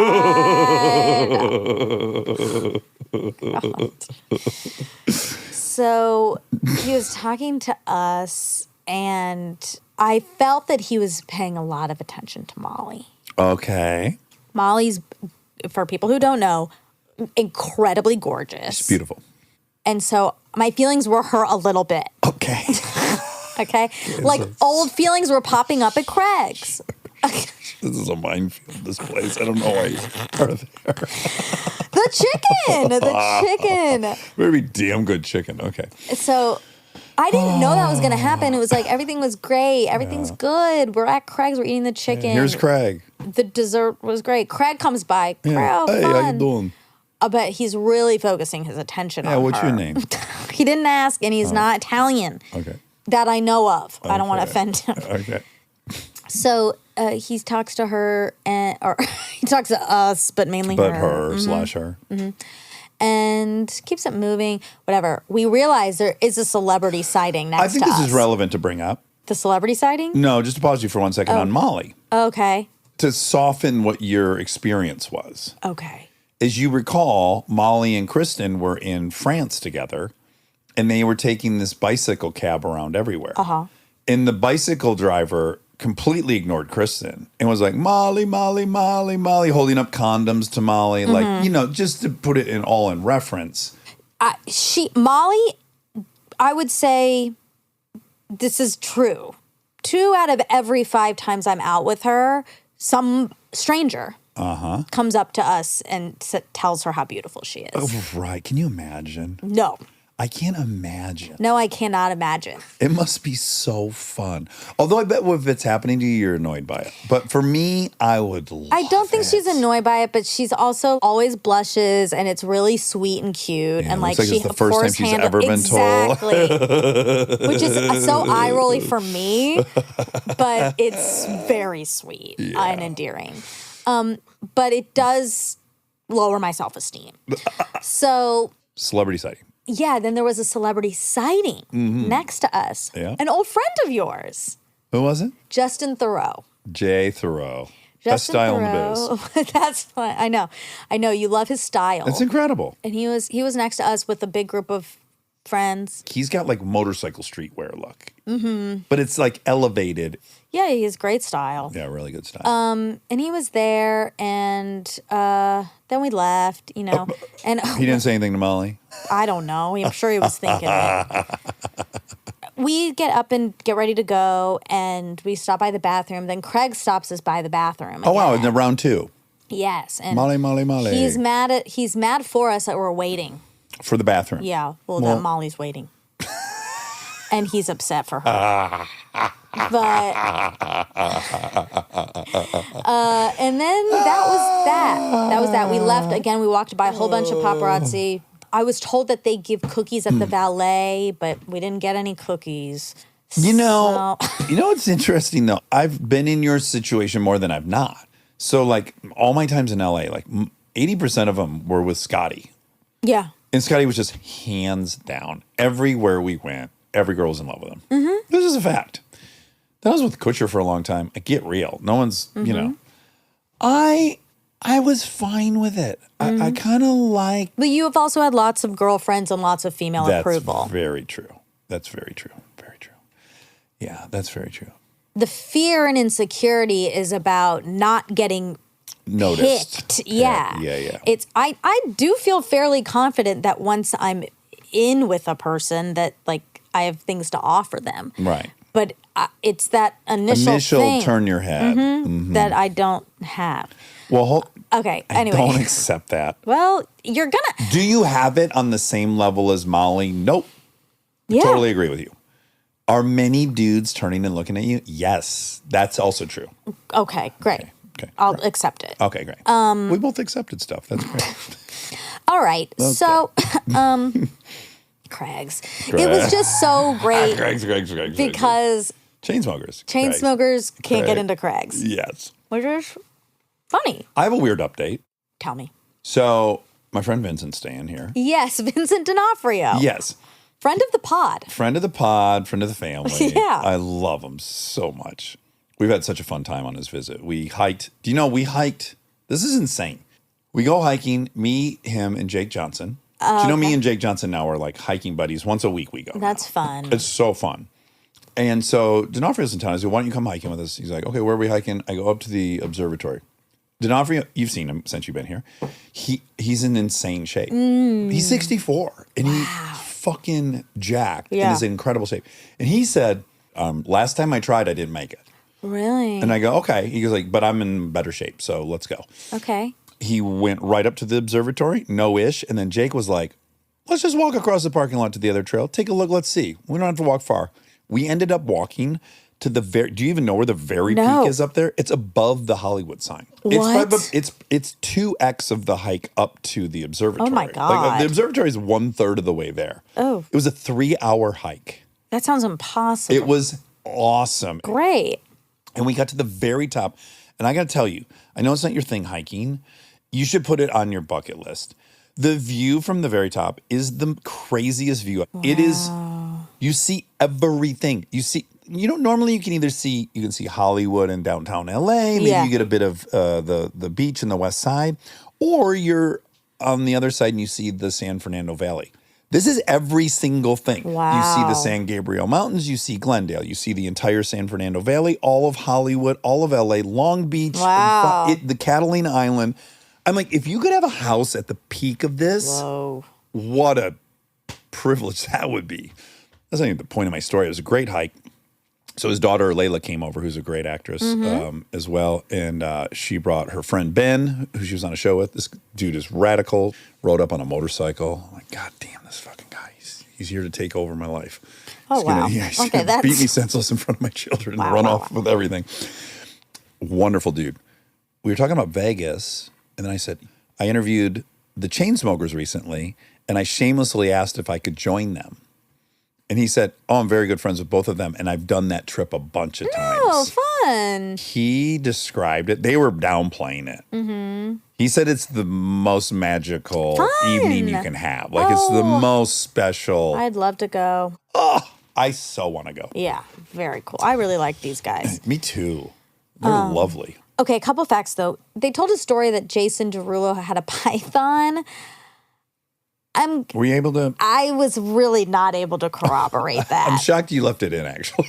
Because I thought it was true, but I don't. Okay, here's the thing. Jason Derulo, I guess, had a quote scandal. Oh. He showed an Instagram picture, posted a picture showing off his dick print, and joked that his penis is the size of an anaconda snake. Okay. And there was some. What's a dick print? That's what I'm a little. The impression of his penis in his shorts. Confused in his about. shorts. Yeah, like in his boxers. Or okay, so a bulge, like a. Oh, see. Can you hand it to me? Because I can't. As big as his dick is, I can't see it. It is actually looks big. I mean, they're black panties, so. Yeah. Okay. Yeah, that looks great. I'm gonna zoom in. Oh. I love a penis. Yeah. So then, I guess his there's a little thing that says Jason Derulo's penis. His girlfriend or something suggested that he then do a post with a snake. Okay. After this whole thing, and so he did. So I wonder if that snake was there for this photo shoot. Yeah. Okay. That would be the only way it would be real. Because I don't think that's true. Okay, how much does a dog walker make in New York City? They said there was an article, right? They said it was in the New York Times. They said $200,000 a year. As of October 4th, 2023, that's a mere few days ago. Yeah. The average hourly pay for a dog walker in New York City is $19.28 an hour. Right. But I wonder how if often. they have 10 dogs, that's $200 an hour. You think, though, that they let you do that? Oh, yeah. When I see the dog walkers in New York, they have so many fucking dogs. 10's nothing. So you think they're doing 10 an hour for like 8 hours? Well, let me do the math. Let's see where that takes us. Caller, what's your question? If a dog walker made, what did I say? $19.95 times 10 dogs times 8 hours times 365 days. Yeah, they could walk dogs all day. $582,540. Okay. If you did 10 dogs a day every day for 8 hours. We'll make it like 5 dogs for 300 days. Okay. Well, and not 8 hours. They're not doing 8 hours. Divided by all the neighbors just lined up with their dogs. 8 hours would mean times how many days a year? 300? 300, yeah. Okay, that would be $239,400. 5 dogs, 5 dogs. 300 days a year. For 8 hours? You got to walk them long This and hard. is not, no, I don't think so. What can I tell you what I would do? Yeah. I would get a humongous van. Oh, God. I would drive around the city and just keep collecting dogs. And I'd tell these people they're on walks. Okay. I just fill the van up with more and more and more dogs. There'd Okay. never be any walks. Just I would have the dogs in a van for an hour. Okay. And then I would like make my run, and then I'd turn around and then I'd start returning the dogs. And I bet you could get like 60, 70 dogs in this huge trailer. And never do any dog walking. Just pick dogs up and drop them off an hour later. That's your master plan. Yeah, because is then put you're them in the car. That's 100 dogs an hour for 8 How hours. many dogs do you think in New York City? It's not. You have to be able to $2,000 an get hour these times 8 hours, clients. $16,000 a day. You have to get enough clients. You have to have 80 dogs a day as your client. No problem. There's this city of 12 million people. No. Every one of them has a dog. Oh my God. Okay. The UK heist of the gold toilet. It was a $6 million toilet. Ooh. It was once displayed at the Guggenheim. The Goog? Yeah. I've shot in the Goog. You have? Drove a little yellow car up the Goog. One in Rome. And it was swiped nearly 4 years ago from Winston Churchill's childhood home, Blenheim Palace. That's where it was. And that's where it was stolen. And that's where it left. Okay. Also, I wouldn't love a gold toilet. You want to know why? what? If you peed in it, you'd have no sense of how dark your urine was. That's a good point. I love to know. I want it clear. Yeah, you need to know how hydrated And you you'd are. have no clue. Yeah. You wouldn't know. 2, I like to also be able to see how much duty I have. And that wouldn't stick out That's as much more against about the the white. water, though. No, but the white background helps. Oh, you like that? Like if it's a brown toilet, it's harder to distinguish That makes me want one. so that no one can see the Call of Duty. Yeah. Okay. That's what you're gonna name your dog walking company. Call of Duty. Oh, yeah, that would be good That'd be for really that. good, Yeah. yeah. We can't. It's already taken as... A dog waste management company. Oh, is that what it was? Oh, yeah. Okay. Professor Duty. Okay, the thief that broke into California wine shop through the roof and steals rare, expensive bottles, store says. They knew about all the heists. They did. They stole around 600 bottles of wine and liquor worth over $500,000. Okay. That's a lot. Well, not as much as a dog walker would make if he did 8 dogs an hour for 365 days a year. It was Lincoln Fine Wines in Venice. You're not going to like this opinion. What? You're not. You're going to hate it. Okay. And people will point the finger right back at me, and they'd be right to do so. Okay. Say, why is that car worth that? I think this whole thing with wine being worth a bunch of money is absolute horseshit. I think it's a bunch of people sniffing each other's asses. Yeah, I don't think it's fair. I think up to $100, sure, you could justify why the expense of getting this certain grape is such. From another country. Right, but not 48,000 and all this. It's Sure, it's it's the bunch. excessive. It's like God, I hate to say it, but it's the equivalent of people driving Bentleys. Bentleys, it's not as good of a car as an S500 Mercedes. It's just not as good of a car. I'm talking literally, it's not as good of a car. But longevity, performance, all this stuff.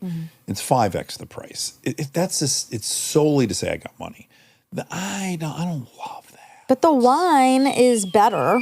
The good wine is better. I mean, they're more expensive. 48,000 times I've better. never tried it, so I don't know. All right. I will, You should though. steal some and see if you like it. I as will. much. It is similar to cars. And But there are some cars that I have the same opinion about. And then there's other cars that's like, no, you can see exactly, like it costs them X amount to make it, you know? But you know about cars. I sure do.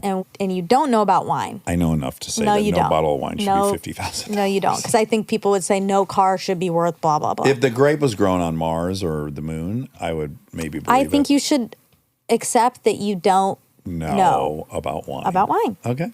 And you don't have to because you're sober. Right. So you don't have to learn about it, okay? Okay. I think I said something that Taylor Swift had a perfume at some point. It was a throwaway, but she did. It was Wonderstruck Taylor Swift. It's on Amazon. And she's had Like other used or endorsements new? too. Oh, used by her. Which Should be is probably worth $48,000. as much as that wine.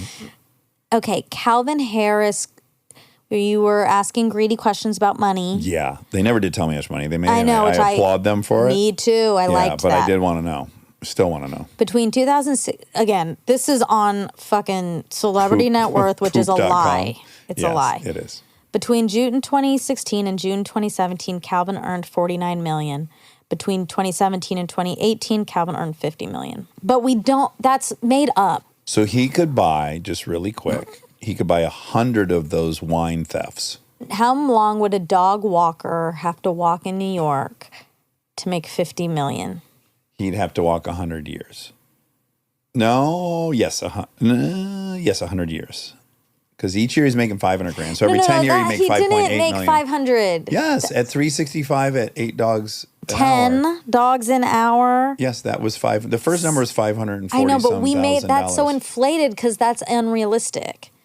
10 No, that's dogs. 8 hours a day. 8 hours a day, 10 dogs. Yes. For every day. That's right. Okay. So what would that person would have to walk dogs for 100 years to get to $50 million. Okay, that person. Great. That particular dog walker. Not net though. They've got expenses. Not if you're using the van technique I'm proposing. So bad. It'll be nice for you though to have me take some heat about the dogs for a second. Just enjoy. Yeah, just so people know, I would never do that if I was a Yeah. dog walker. I'd walk those dogs. I'd hate it. Yeah. But I'd walk them. They'd bite you and stuff. They would. They do. They bite. Yeah, some of them bite. One bit me. Okay.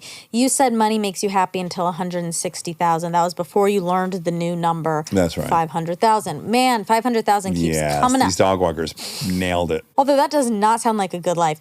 8 hours, 10 dogs a day, every day. They don't have a day off. They're not going to be happy. Unless they get immense joy out of walking dogs, which I think a lot of people do. I think they would need some human Well, they have 16 hours a day left. 16 hours is a lot. I mean, it is, but you have to sleep. Yeah, you sleep for 8. So you have 8 full hours to drink wine. Expensive The wine you stole. Yeah. Well, have a blast. Thanks. I'm very excited for you. Thanks. Kiss Nermy for me. Oh, I will. Okay. Hug Daddy for me. Kiss Neil for me. I'm Why not don't you gonna. kiss your brother on the lips for me? No. Yeah, it's from me. It has nothing to do with you. Gross.